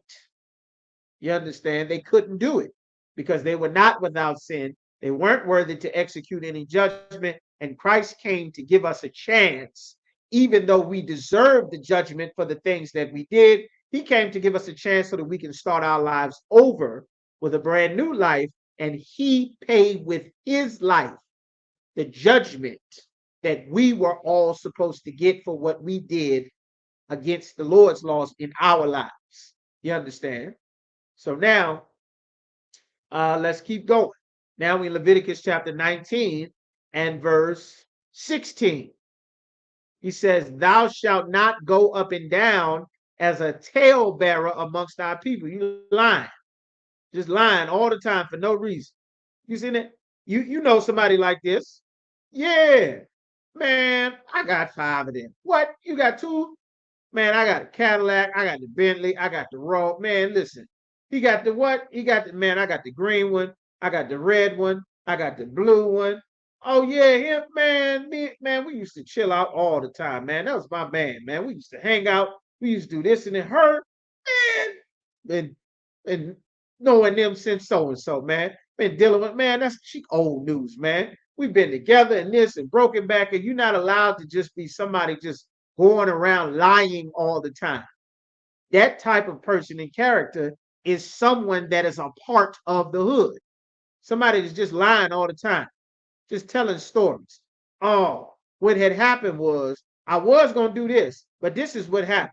Remember, I told you that I was going to do this and there, and I told you I was going to pay you at this time, but what had happened was this is what happened here, and then it was going to come through. I didn't really get to do it. I still got you, but something came up. Always telling a damn tale. You lying.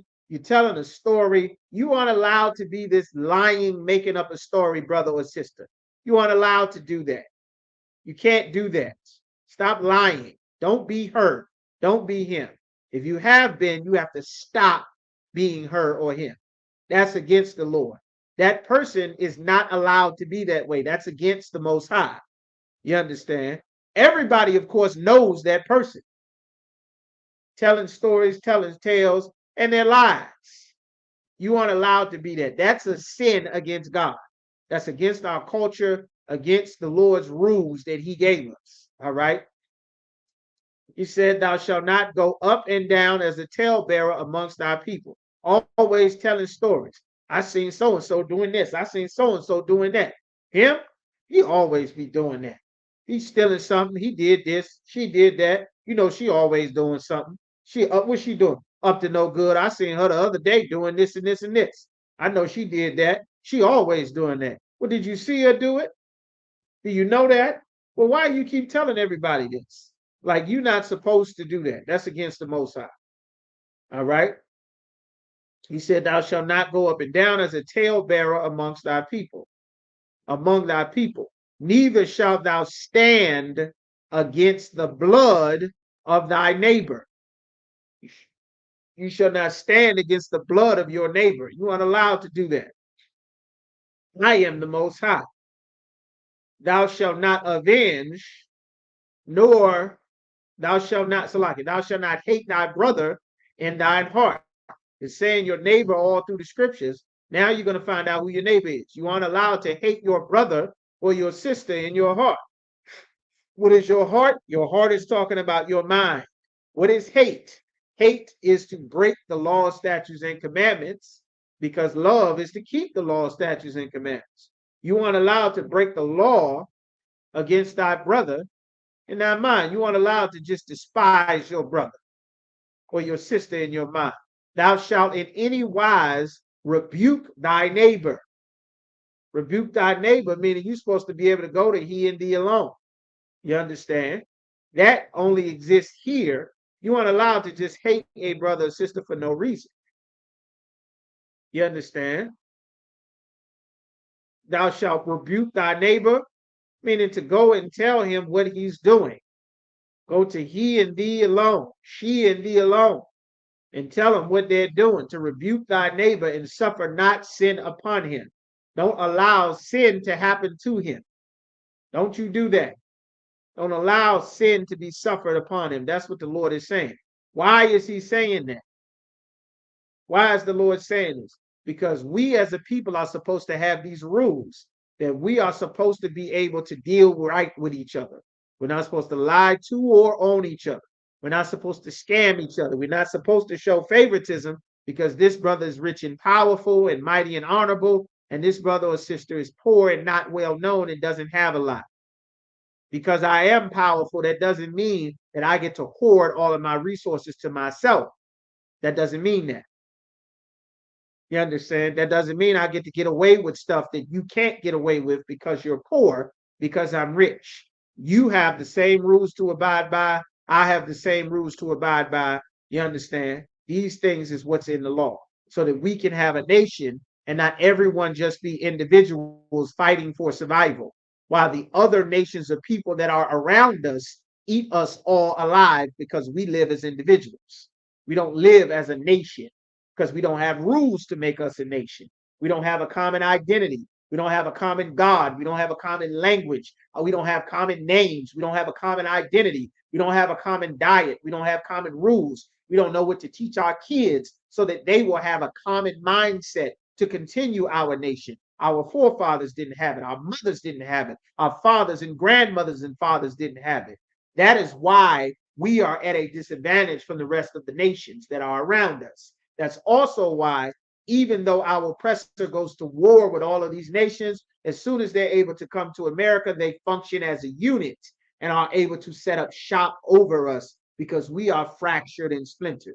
Well, these rules and commandments that God gave us, they make us a unit.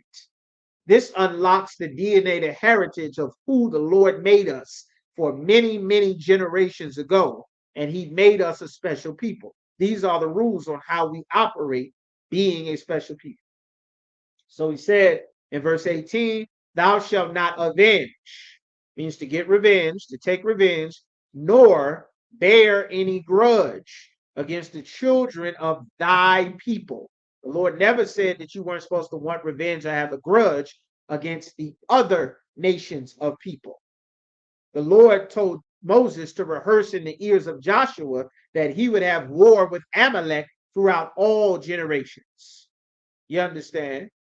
So the Lord tell us to hold grudges against the other nations of people, but you aren't allowed to hold a grudge or to get revenge against the children of your people. That's who your neighbor is. But thou shalt love thy neighbor as thyself. I am the Most High. When it's saying love your neighbor as yourself, he's saying that for this reason, because your neighbor is yourself. This is another Black, Latino, Native American brother or sister, just like you. We are family. You would love him or her the way that you would love yourself, your own family, because this is your people. We are one family of people. We are one nation. We can't bear grudges against each other. You understand? We have to keep the laws concerning each other. We can't rob and defraud each other. You understand? He said, I'm the Most High, your power. Love your neighbor as yourself. You can't love another nation of people the way that you love yourself. They're not the same as you. The Chinese man, the Moabites are not the same as you. The East Indians, the Elamites, they're not the same as you. They take baths in cow feces. You understand? They bathe in dirty water in the Ganges River. They're not the same as you. They get tattoos scribbled all over their hands and their feet with that nasty henna. You aren't allowed to do that. God said, print no marks upon you. You aren't allowed to get tattoos like that. They grow dreadlocks. They don't believe that washing and bathing is a righteous thing. That's why they let their hair mat up and turn into what we know today as dreadlocks. That is the worship of the Hindu goddess Shiva. You understand? The same way their ganja plant. That ganja plant comes from India and Pakistan, which is also India, but they made it a separate country because the other half of that family decided to take the gods of the Arabs. So they made two separate countries, India and Pakistan. It's still the exact same people. Oh, it's way over there. All right. It's still the exact same people. They're all Elamites, the children of Elam. Well, we're not the same as them. We're not Ishmaelites. We're not the same as the Arabs. We don't have their same culture. Their culture, they'll marry a 12-year-old, marry a little girl straight out of elementary school, 8th grade, and go and turn some grown man, turn a little girl and call her a wife right out of middle school. You understand? Like, we don't have the same culture. We're not the same as them. The Lord bred us to make us different from them. We wash and bathe. We wash our clothes. 1,000 change of socks and shoes and drawers and shirts, hats and this and that. Like we're not the same as the other nations of people. All of that washing and cleaning, that's our customs and culture. You understand? All of these laws and commandments the Lord put in the Bible, that's who we are. The Bible is who we are. This is our records. This is who we've been, who we are always supposed to be. You understand? So the Lord is saying in verse 19, ye shall keep my statutes. Thou shalt not let thy cattle gender with a diverse kind. You're not supposed to let your cattle gender with a diverse kind. What does that mean? You're not supposed to have different types of cattle being together because you won't know what the hell it is. You understand? Let's get that word gender. What does it mean? What is the Bible even talking about in this old Quaker English talk that this Bible is written in? Don't let your cattle gender with a diverse kind. Kind is talking about cattle. Kine. That's a word that means cattle. Salak, if that was just enough.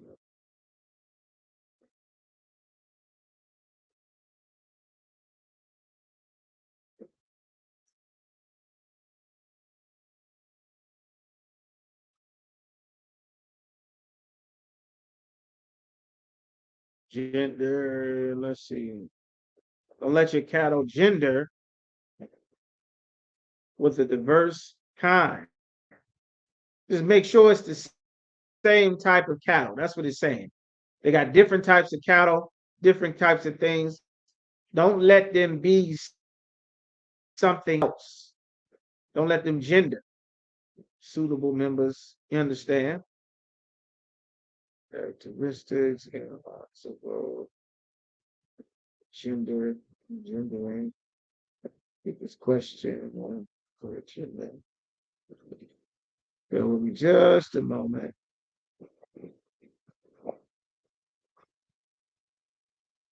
Gender,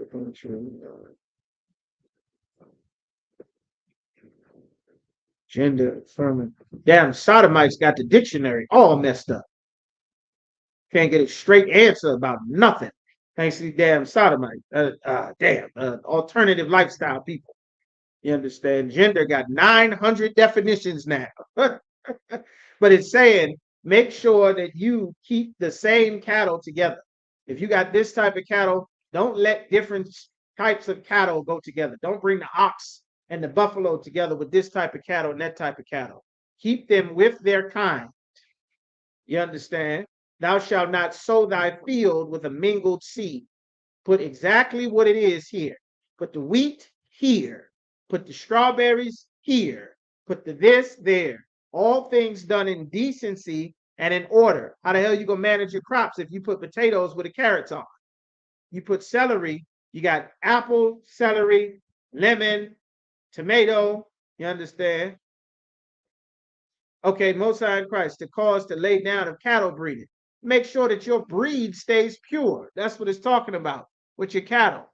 Have your cattle a pure breed of cattle so you'll know what the hell type of cow this is. You understand? Exactly. Throughout the Matazakara, right? Says, make sure that everything is in order. Neither shall a garment mingled of linen and woolen come upon thee. Don't have a garment of linen and wool. It's supposed to be 100% pure of something. Now, later on, it explains it a little bit better. It doesn't mean you can't have different materials in your garment. What it was saying is to make sure that you wear something that's pure. If you're selling a garment to your brother, to your sister, don't tell them it's 100% leather if it's, 40%, 45% leather, 55% polyester. Tell them what the hell it is. But to keep the confusion down, just make sure it's 100% of whatever it is. That's what it was saying at this time. Of course, we didn't have Sears and Neiman Marcus, Macy's, none of that stuff. This was us being a self-sufficient nation with rules about how to make us a people. We are building a nation from nothing. We got the Most High, we got rules, we got the wealth that we left with Egypt, and now the Lord is going to bring us into our land, but he's given us instructions. Just like when you go to the grocery store, you see a mother go to the grocery store with her children. Before she goes somewhere, she's going to give these kids instruction. Don't ask for nothing to eat. We already ate. We got food in the house. Don't do this and this. Don't touch nothing. We're not going to be in here very long. You're going to do this. Say hi to your grandmother. Go see your cousins. We leaving at this time. You can't spend the night. You're not doing this.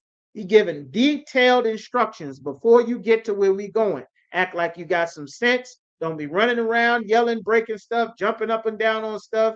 Act like you got some sense before we get there. I'm telling you now.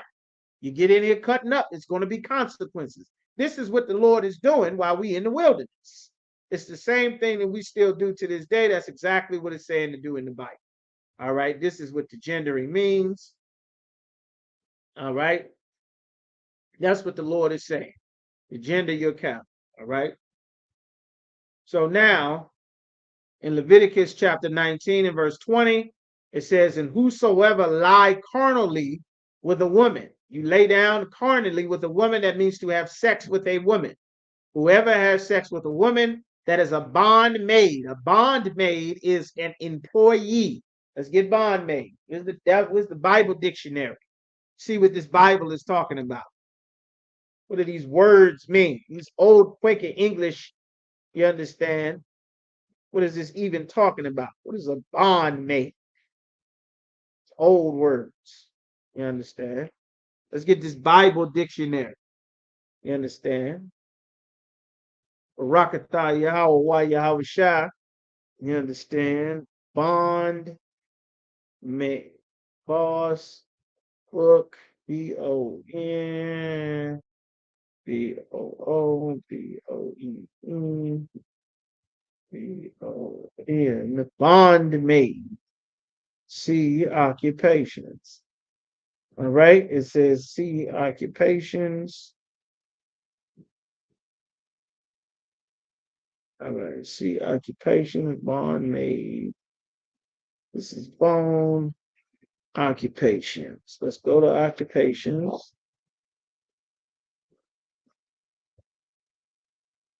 Right, occupations. Let's see, OCC. Occupations and professions. It's on the Bench Compact Bible Dictionary, page 419. Prophet, watchman, times, town, treasurer, offerings. Okay. Put it in ABC order. Seer, Smith. Okay. Occupation, Potter. Occupation. Contrary to what we have been led to believe, there is a great deal of information about our life, our culture, everything that was in the Bible. There is tons of information and details, not only describing who we were, who we are. There's tons of information in the Bible, on the Bible and in the Bible. On artificial author. So, Lockie, bear with me just a moment. Preacher, bond, rabbi, reporter, bond maid. Maybe let me go to maid.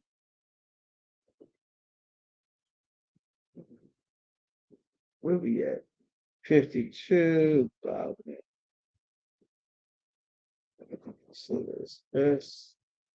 See, Potter, priest, rabbi, magician, musician, gymnast, mason, nurse. It's taking too long. We up on the time. I'm gonna have to give it to you for time's sake. A bondmaid, what it's talking about. A bondmaid, this is a woman who is hired to work here at a job. She's hired to work there as a job, meaning she's here many of the places, because we lived in different areas, you would have a deal worked out to where more than likely you would be living on the land, or some sort of housing attached to the job. All right. So a bond means that there's a price on the maid. You're here for a price. If you weren't here working, you would not be here. But this is a woman that is working. She's working there. She's there for a job. You understand? Her father may have sent her there to work, and still want to try to find. May have sent her there to work.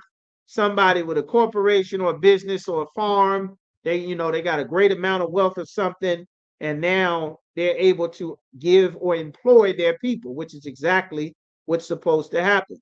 You employ your people, the wealth that you gain gets filtered out throughout the rest of your nation. Instead of just piling up billions of dollars in your own private treasuries, you will be able to filter that wealth and hire your people. Now your people can get benefit from your wealth, and the Lord will keep blessing you with more wealth.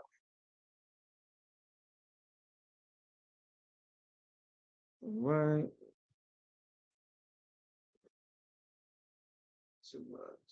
All right. So let's come back to that there. All right.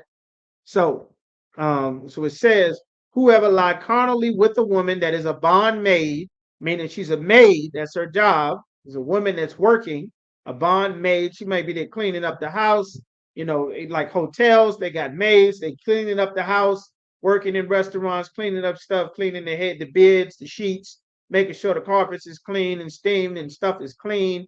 You understand? A bondmaid betrothed to a husband, meaning she's engaged to a husband, but she's here working.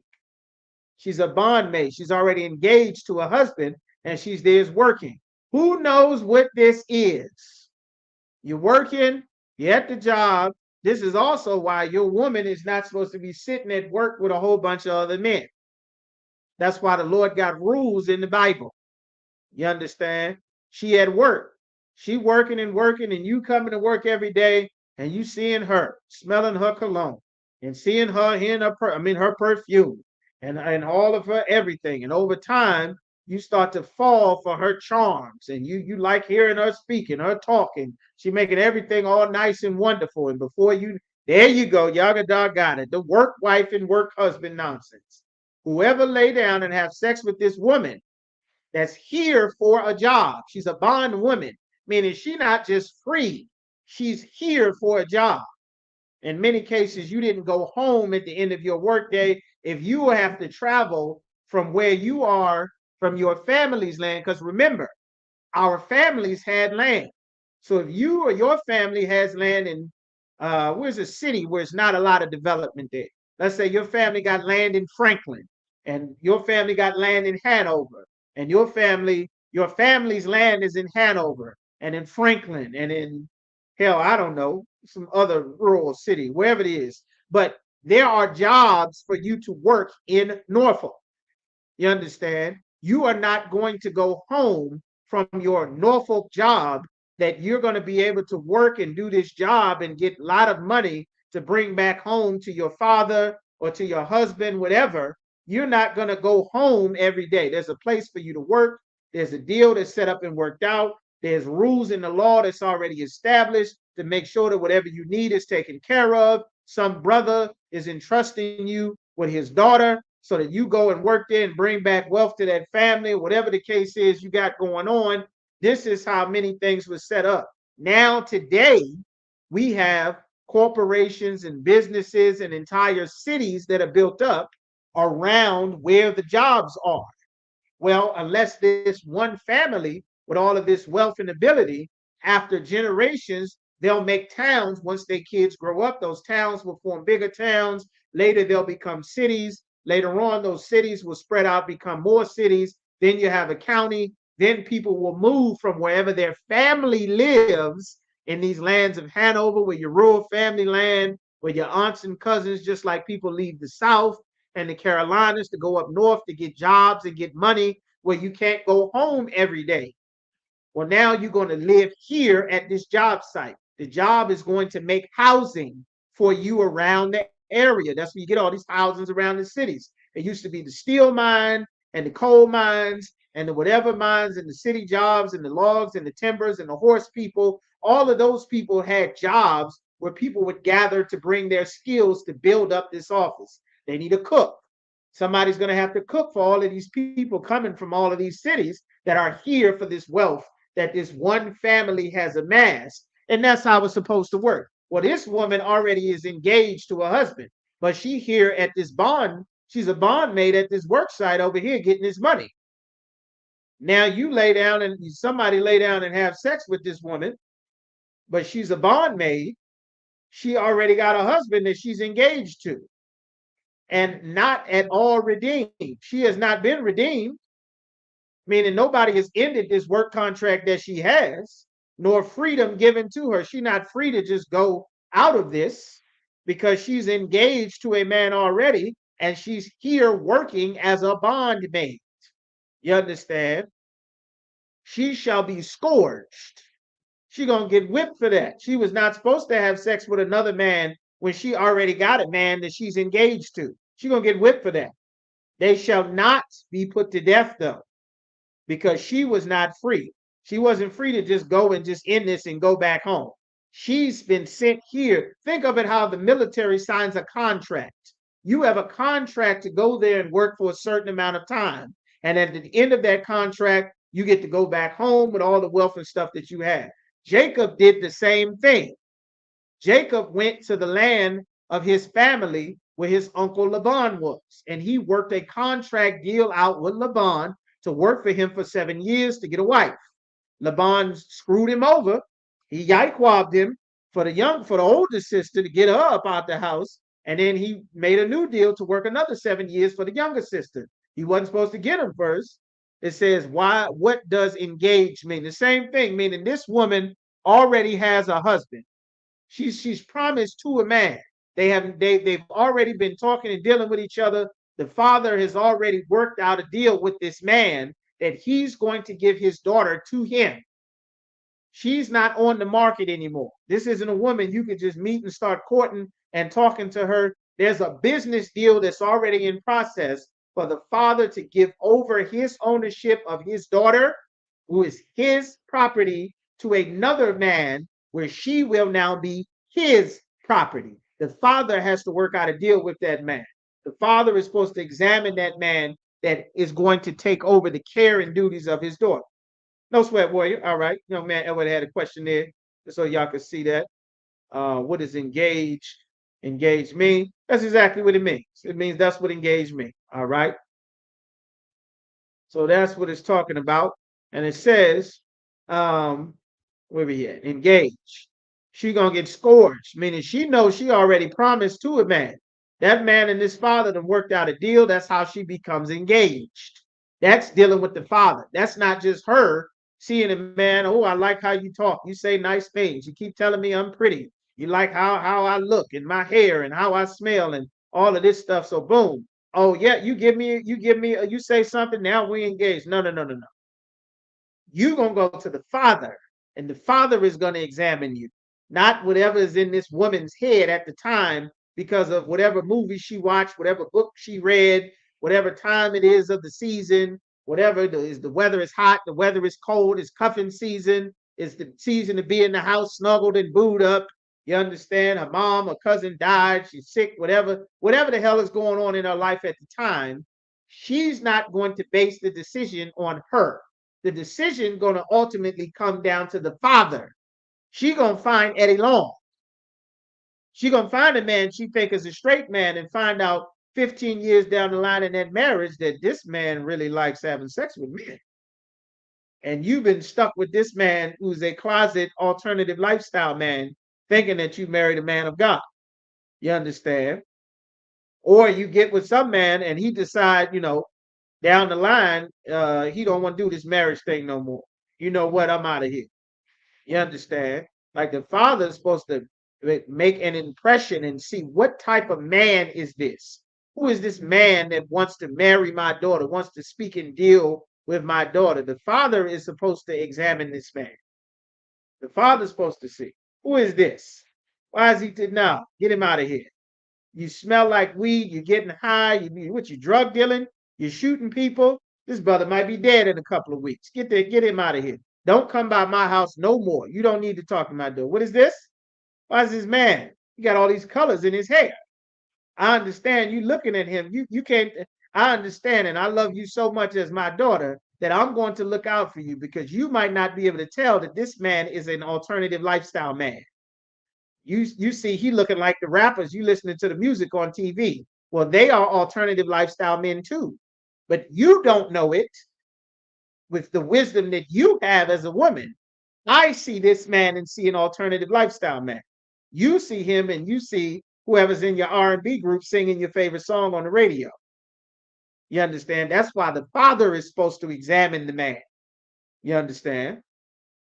So that's why it's saying she was not supposed to have sex with this man at her job. She's there working. Somebody then laid with her. Now, all of this that the father and this man who is not just setting up a fling for the summer, this father is discussing serious details about the care of his daughter. The Apocrypha says, the father waketh for the daughter when no man knoweth, and the care of her taketh away sleep. He's thinking, who is going to be responsible for this daughter that I have? Who is going to be able to deal with the mouth on this daughter? Going to be able to deal with the attitude on this daughter? Going to be able to deal with the need and the upkeep of taking care of her? Who can handle this daughter that I have? You understand? What type of man is this? You understand? What plan do you have? You understand? Like all of these very intricate details that is beyond just, are we going to have fun having sex with each other? You understand? There's many details beyond this. You understand? Who's going to build a family with her? How is this man? This man have plans to have a family with my daughter. You understand? What is the living situation going to be like with this man taking my daughter? What is your current living situation, brother? You understand? What is going to be expected from this? Like, he's having a conversation of a man's responsibility from one man to another. You understand? The women is not thinking about this. You understand? They're not thinking about it at 14, 15, 16, high school, middle school.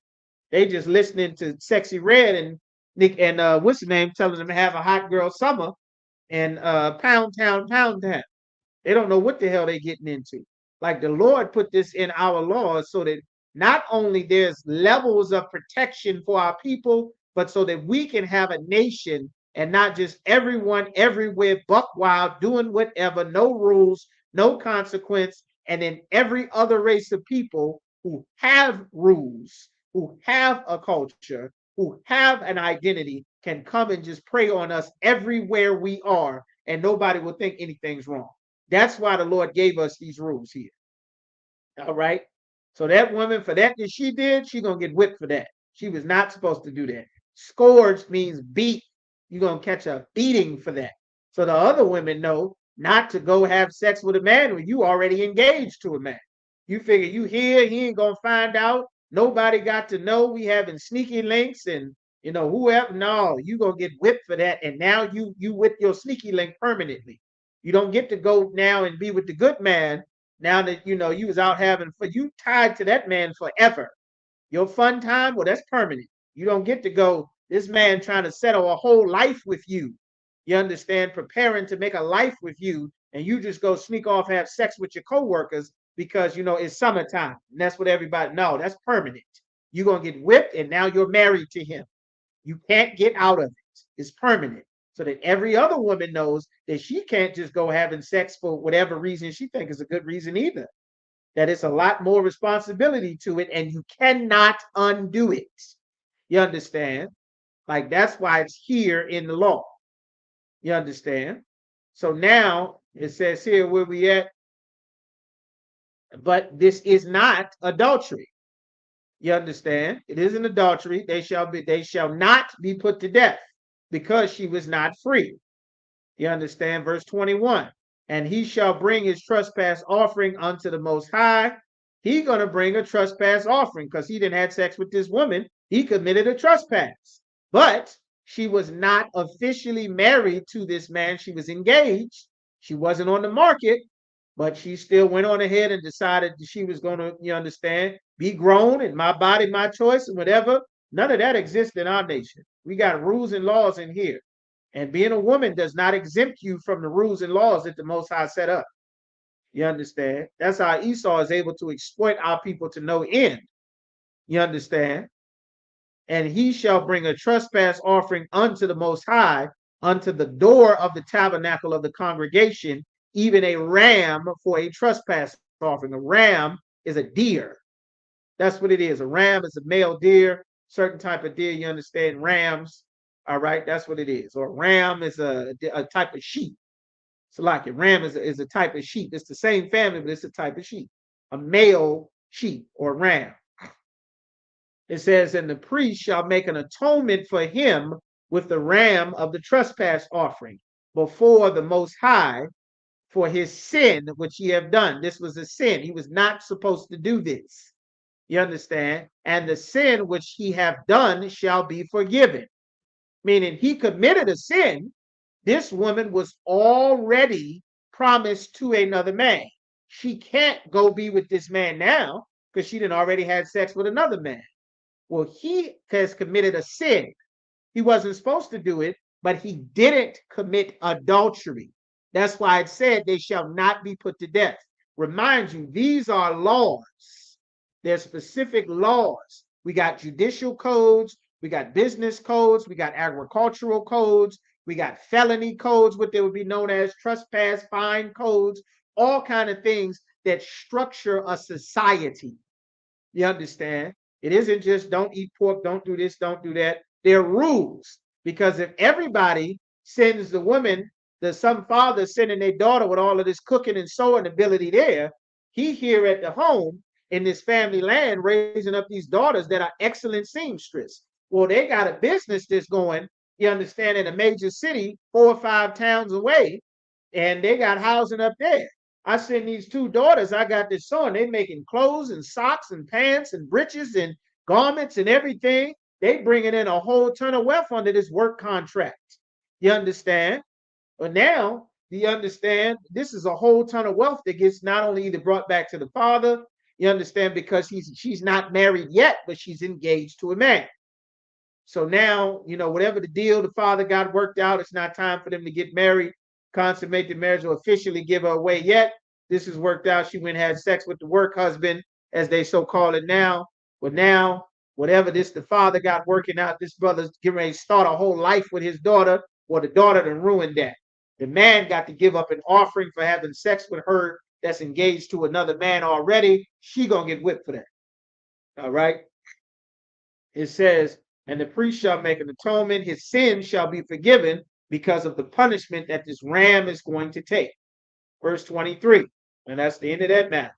And when ye shall come into the land, ye shall have planted all manner of trees for food. You're planting your food trees. That's why agriculture is so very important. Isupk, the tribe of Isupk, the so-called Mexicans, excellent at agriculture. He saw that the land was good. That's talking about agriculture, dealing with crops and landscaping. That's why they flooded America, bringing in all of our Latino brothers and sisters, because the farmers have been losing ridiculous amounts of money for decades after the previous racist president had been deporting all of his farm workers. They tried to replace them with Esau. Esau getting too hot. They having heat strokes. Ain't got no bathrooms out there. The sun is cooking them alive. They need twice the pay, triple the pay. They can't do 1/5 of the work that Isupk can do. They weaker, they fall, and they need macchiatos and breaks and all kind of water and lemonade and complaints. They're not getting the damn job done. All crops going bad. They can't replace our brothers and sisters. We are not replaceable. And they learned their lesson. That's why Biden opened all the borders and just let everybody in. So it seems. That's what they're doing. You understand? It says, when you plant the fruit trees for food, then you shall count the fruit thereof as uncircumcised. You're supposed to count the fruit as uncircumcised, meaning you're not supposed to. 3 years shall it be as uncircumcised unto you. It shall not be eaten of. Why does it say that?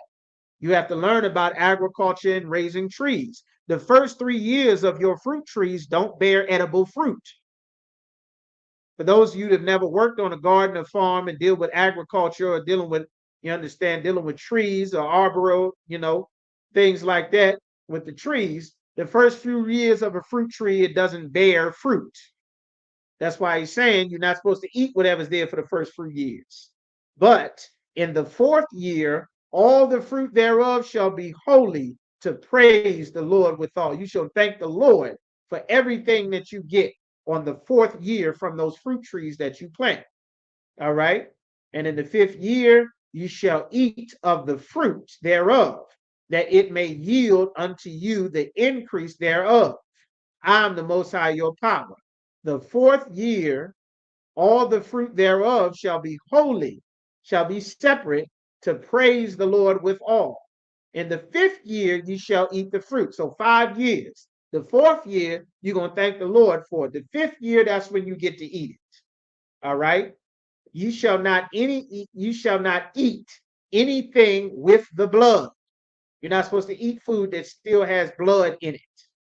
Bloody steak, bloody fish, bloody seafood. Nothing that you eat is supposed to have blood.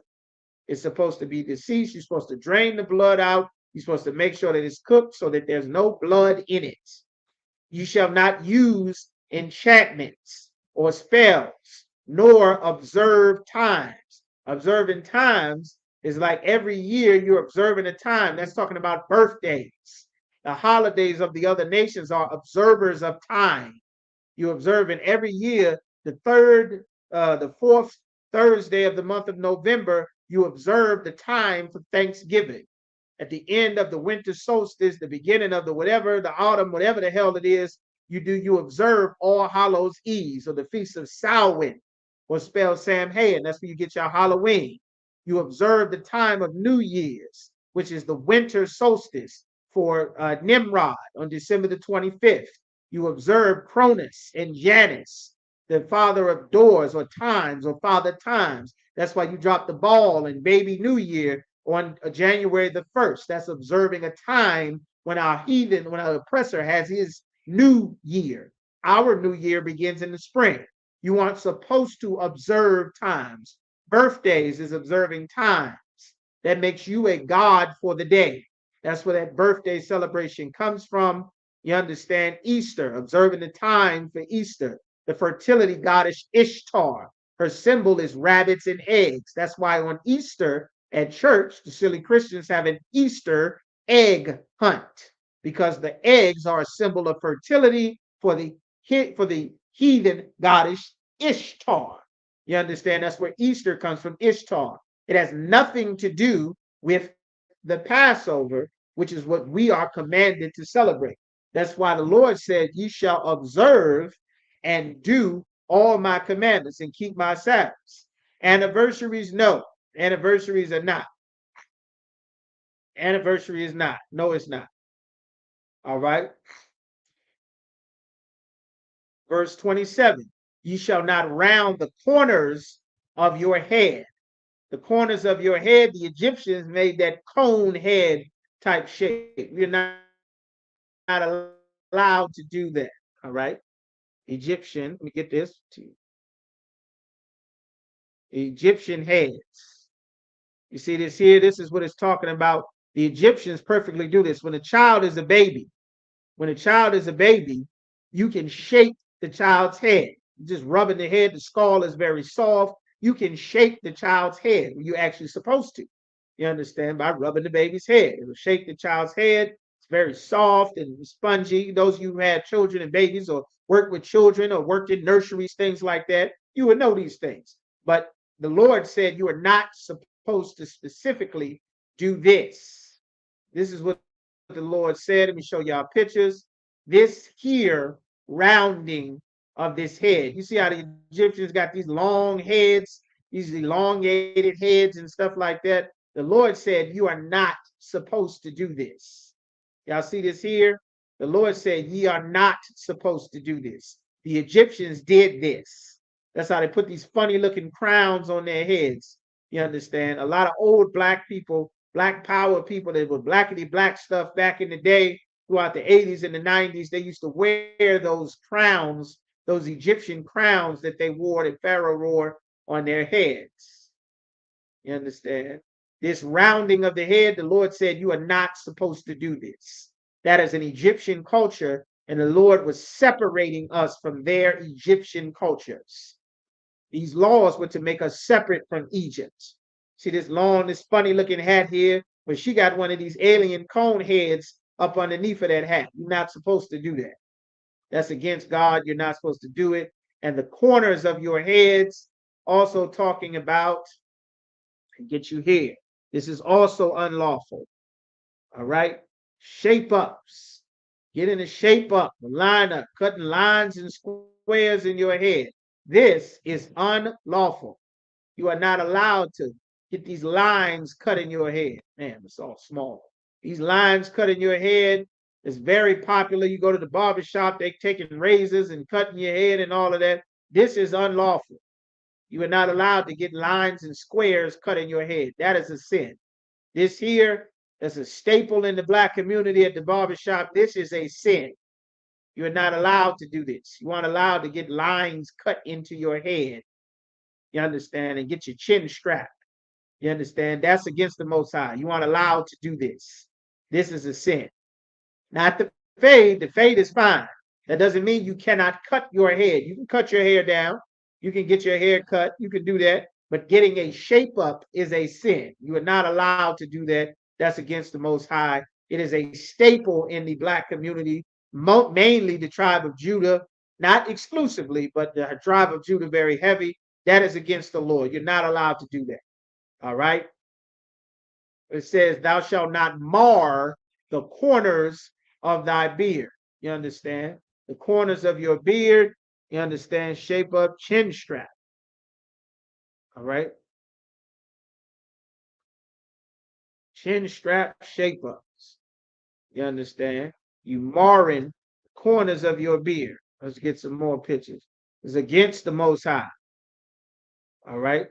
Let's get some more images here. This is against the Most High. All right. Showing Esau. It's only showing white. All right. This is a perfect example.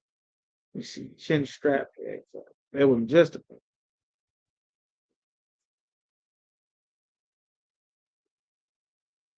Let's get this here.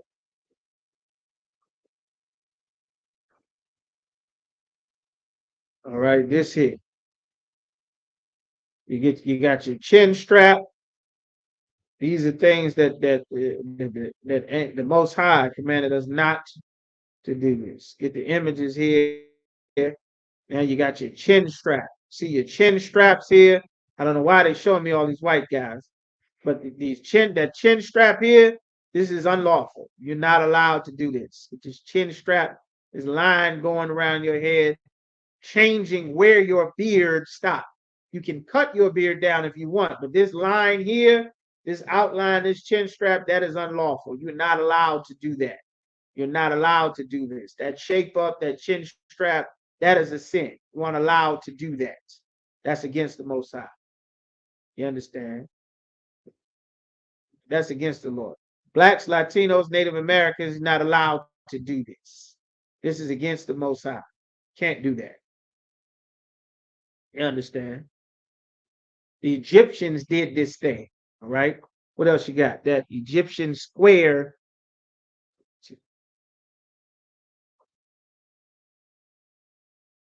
Like that's against the Lord. Let me see.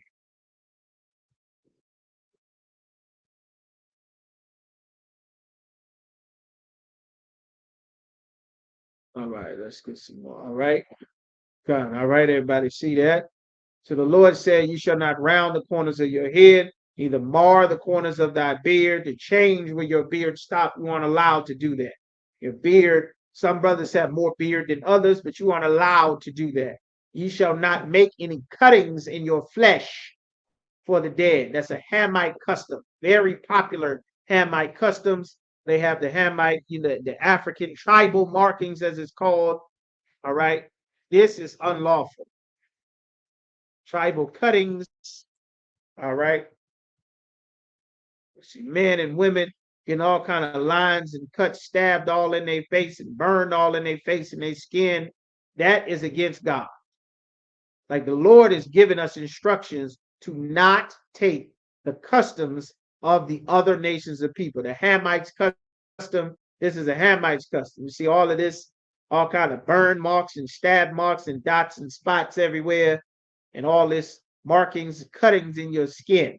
All of these slash marks and slashing the face all up, all of this here. This is Hamites customs. God forbid us from doing this to our skin. That is their customs. It's against the Most High.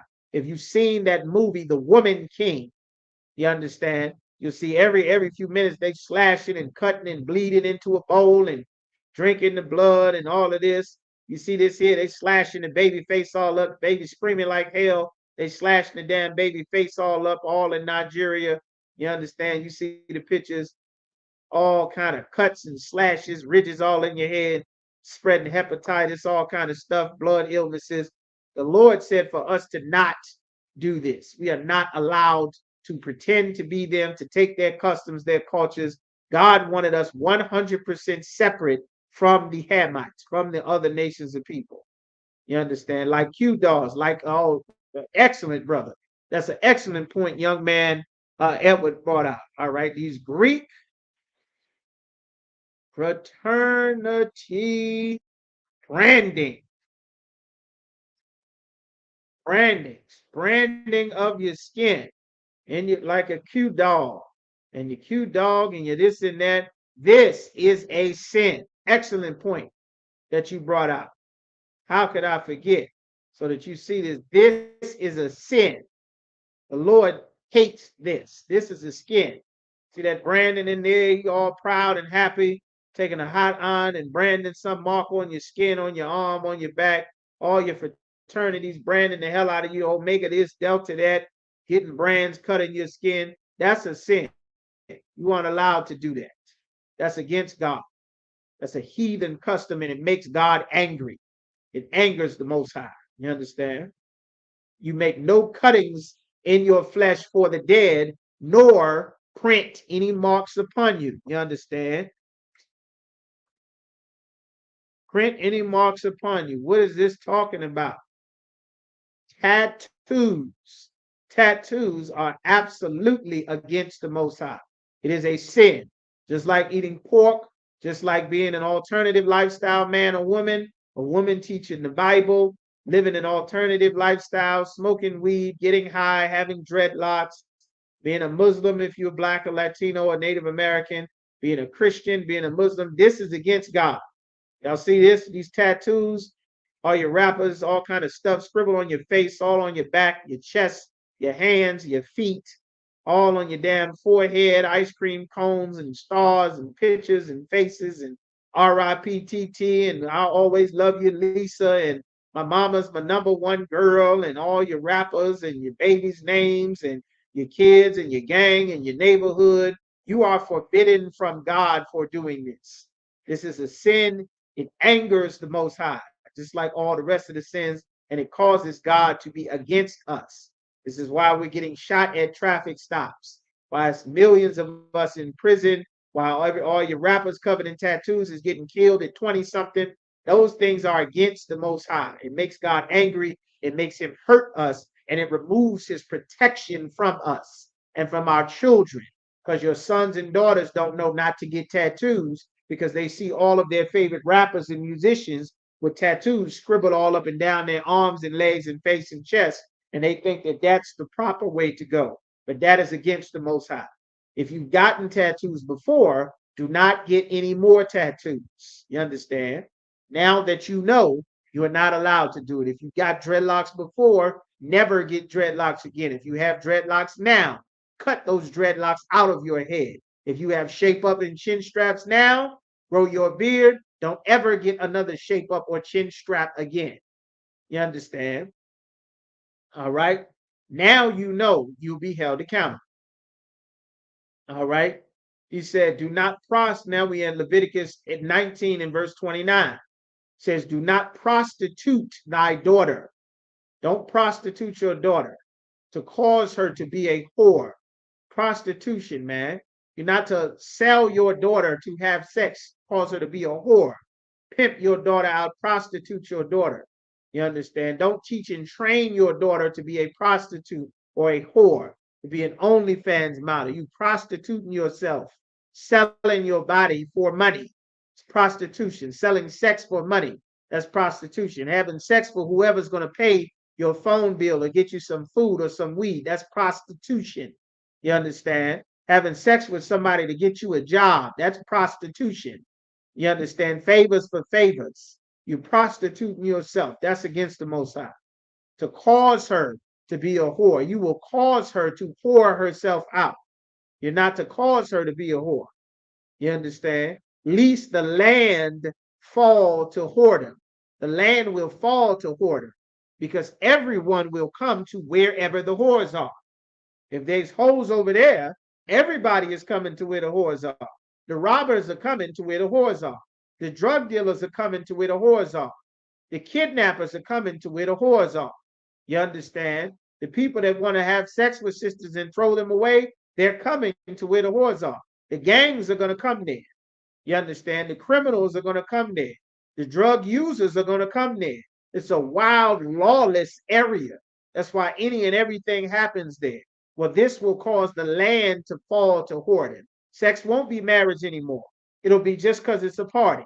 It's because they asked, because they gave me chocolates or Valentine's Day or candies, because it's the winter, because it's the summer, because it's a party, because it's we skipping school, because I was high, because I was drunk, because I'm grown, because it's my body, my choice, because nobody owned me, nobody tell me what to do, because I'm grown. All kind of silly whatever reasons. Before you know it, the land will fall to whoredom and destabilize the entire society. It won't be anymore, just like how society is now. No one will be with anyone because you won't need to have a commitment to anyone. You don't have to stay with anyone to have sex. It used to be you had sex with her, well, now no one else ever got to have sex with her. But if she will have sex with more than one man and leave you to be with him, and leave you to be with him, and leave you to be with him, then guess what's going to happen? Along the way, she's going to have children with some of these men. And she's either going to abort and unalive these children or she's going to keep them. Now she has children with multiple men. Now she's got multiple families that she started with different men. You understand? Now you have multiple men trying to have a family in the middle of a family that is already another man's family. You understand? Now you got the teachers, you got the doctors, you got raising them, you got multiple households in one household because you got children by different men. Now you can't have a family structure anymore. Now you got all these other things to work around. This is before you get to the STDs, before you get to Planned Parenthood, before you get to you had sex with my woman, now we shooting at each other in the parking lot. Before we get to you got a new man, but your mama like your baby daddy better. So when it's Thanksgiving, mama invites the baby daddy and you show up with your new man, and now we shooting at each other in the parking lot. Happens every single holiday, every 4th of July, Memorial Day, Labor Day, Halloween, Thanksgiving, Christmas happens every year all throughout our communities. The Lord warned us that the land would fall to whoredom. Then you get a generation of children. She said, well, I don't need no man. I'll just have a baby and then we go put him on child support. Why? You whoring out your tail for some child support money. You teaching your daughter how to be a prostitute, not to be a wife and a mother. Damn all of that. We try to trap him for this baby. I'm going to use this box. We're going to have sex. I'm going to get a baby out of him, and then they going to give me child support money, and then I'm going to just go and just live my life because I'm grown. You understand? That caused the land to fall to whoredom.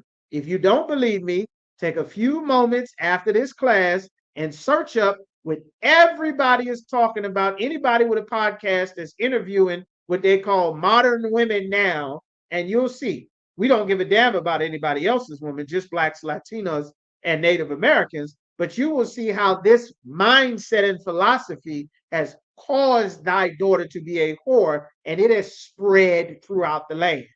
Is that every single sister Absolutely not. But this is the wave that is right, that the current generation is imparting into the up and coming generation. That will be the standard. OnlyFans is the standard. Before, you were a prostitute. Then you became an independent sex worker. Then you was just a stripper. Then you was just getting your money however you can get it. Now it's a regular job. You just on, OnlyFans. This is what you do for some extra money. It's all prostitution. And the land is falling with it so much so that it's just common. It's common. Make a little extra money, do a little Uber, do a little Lyft. People pay me to show my tail on the internet, and they pay me money. And then, I go do my regular job. I'm just getting it how I live. The land is falling to it. You understand? And the land become full of wickedness because everyone will think that this is the normal thing to do because it's everywhere. You understand? All right, verse 30. The Lord said, ye shall keep my Sabbaths and reverence my sanctuary. You're supposed to reverence or respect my house. The sanctuary is the place where the Lord have set up. The Isupk is the sanctuary that the Lord set up to be reverenced. You understand? You shall keep my Sabbaths, keep my high holy days. I am the Most High. Regard not them that have familiar spirits, them that's pretending like they talking to the dead. You Miss Cleo's and channeling the dead, and people saying, I talked to your great grandmother last night. A bunch of Christians and Africans, blackity black people think I talked to my ancient grandmother, and I talked to my ancestors, and I talked to them. And I was sitting on the bed the other day, and I felt something brush over my shoulder, and that was my daddy. And I know my dad, I know daddy was dead. And I talked to daddy and told him about how the kid, nigga, you're not talking to your daddy. Your daddy is dead. You understand? You got demons on you from being a Christian for 20, 30, 40 years. You don't talk to no dead relatives. You understand? You got a demon on you. You're not talking to your mama. Your mama passed. You understand? We all love and miss mama, just like I love and miss my mother. But I don't ever get to talk to my mother. I don't get to talk to her. I don't get to tell her how my day is going. I don't get to tell her about how the school is getting built up and brothers and sisters coming into the truth and what's going on my slavery and what I ate and, what's my favorite movie out right now. You are not talking to your deceased relatives. You need counseling. That's not real. That's a demon on you. Got you thinking you talking to some deceased relative. Christianity puts these evil spirits on our people. She gone. He gone. They're going to be back in a couple of generations. What you need to do now is do your part to build the society and the world so that when they get back, it'll be much better than the one that they left. That's what you focus on here while you're still alive. You understand? They'll be back. My mom will be back. Your mom will be back too. My dad, your dad will be back too. Your brothers and cousins, my brothers and cousins will be back too. You understand? There's a time and a place for everything. There's a season for everything under the sun. There's a season to be born. There's a season to die. There's a season to plant, a season to pluck up. There's a time to be happy. There's a time to mourn and be sad. You don't always stay in mourning and in sadness. You don't always stay in the season to plant. You don't always stay in the season to tear down. There's a time that's appointed for specific things to be done. That's Ecclesiastes, the 3rd chapter, if anybody want to go and read it. All right. The Lord said, neither seek after wizards. You understand? To be defiled by them. I'm the Most High, your power. That's what the Lord said. Thou shalt rise up before the hoary head, a man with a hoary head, a full gray head. You understand? A gray beard, a gray head, and honor the face of the old man and fear the Most High. I'm the Most High. You are supposed to honor an old man. You're not supposed to be dishonored.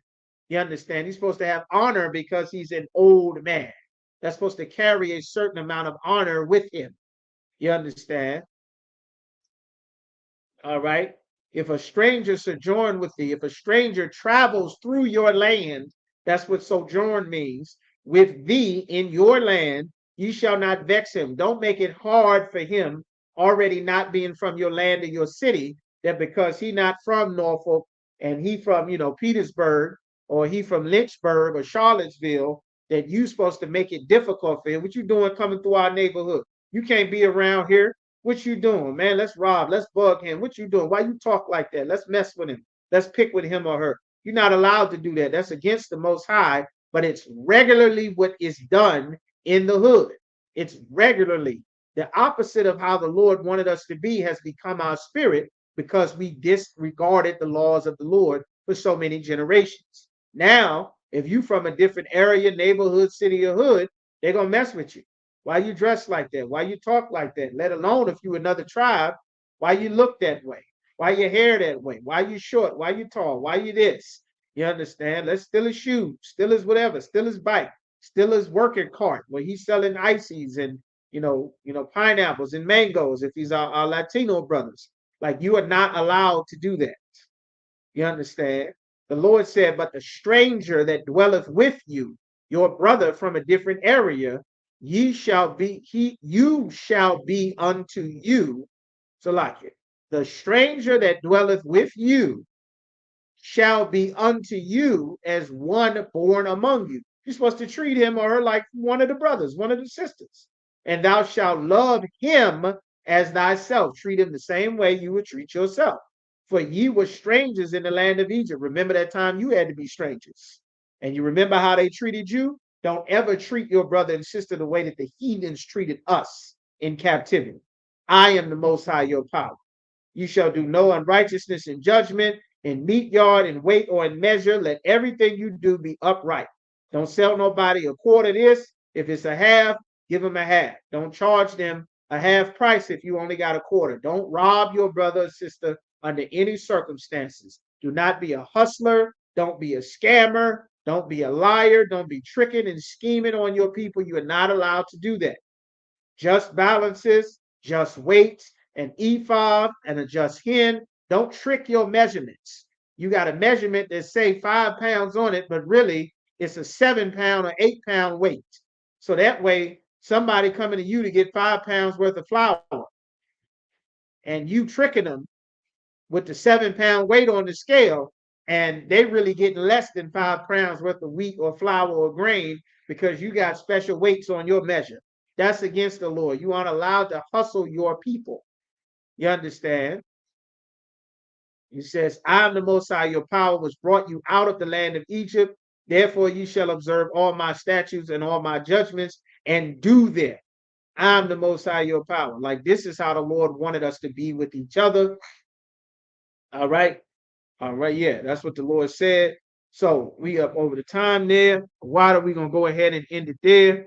Most High in Christ. Make sure y'all like, share, subscribe, hit that thumbs up button, support this channel. With that, we the Isupk. We start out of 1 West 125th Street in Harlem, New York. We are not affiliated with any other Israelite group. Rule for new brother and sister. When a brother and sister comes into the school, they're off limits for 6 months. They're to be saluted only. They're here to learn and shed themselves of the world. Very important time, very important period. Learn, shed yourselves of the world, follow the counsel and the teachers that you get in. Focus on becoming brand new, a new brother, a new sister. Focus on changing yourself, changing your life, changing what you eat, what you celebrate, fighting your demons, coming into class, paying your tithes, making sure you're doing everything that you instructed to do so you can get solid up in this truth. All right. After the 6-month period, if a brother or sister has a particular interest in any brother or sister, they're to get counsel from the head to speak to a brother or sister. You get counsel or permission to court or speak to a brother or sister if you are single after your 6-month period, so that you will get granted or denied permission before you're able to do so. All right. Tithes, which is a command. Salaki, after this 6-month period, if you are permitted to court a brother or sister upon your request, after this 6-month period, if a brother and sister will then get permission from the head to marry. You get permission. If you are not already married when you come into the truth, it would be very wise of you, brothers or sisters, especially sisters, to not go and marry someone in the world who is living a completely opposite life of what you are being taught and trying to live in here in the truth. Very unwise. Extremely unwise. You understand? All right. Tithes, which is a commandment, 10% of every penny of any increase the Most High gives to you. You go right to isupk.com, put your tithes in there. It'll email your receipt right to your email. You understand?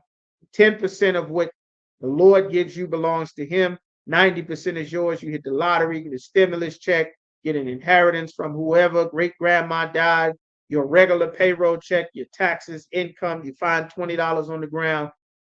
10% belongs to the Lord. All right. And upcoming holy convocations, we have the closing of the Feast of First Fruits, which is going to be on June the 17th. Everybody get ready and prepared. I believe that's a Monday or something. It's coming up. Closing of the Feast of First Fruits. All right, everybody be notified and communicated. Make sure you contact the ISUPK school in whatever city or state or zone that you are in. All right.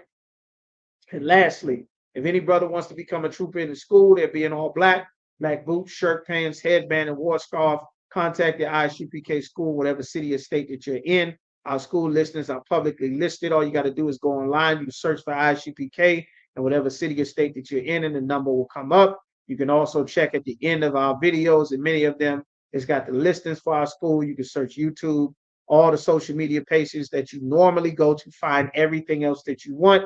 You can easily find all of the ISUPK locations. All you got to do is just search for them. All right. And with that, we give one courtesy salute to the brothers. Yahweh Ba'Shem Al Shai Barakathum. To the sisters, Yahweh Shemar Alathan Ba'Shem Al Shai. Tune in right here, Friday night, Hebrew language class on the same channel.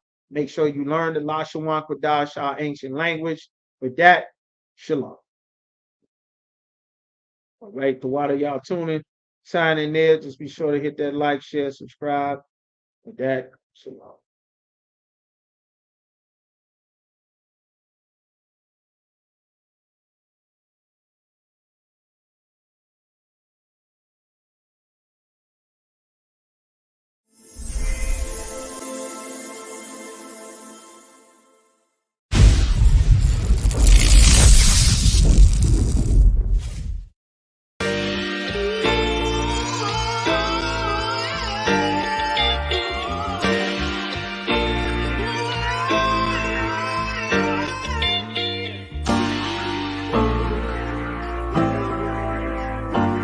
Talk to me.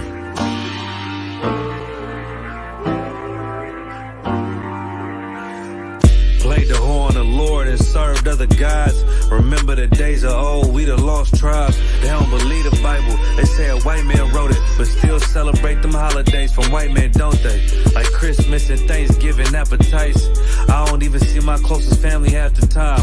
Going out ain't an option, I won't compromise. I got integrity and more heart than Valentine.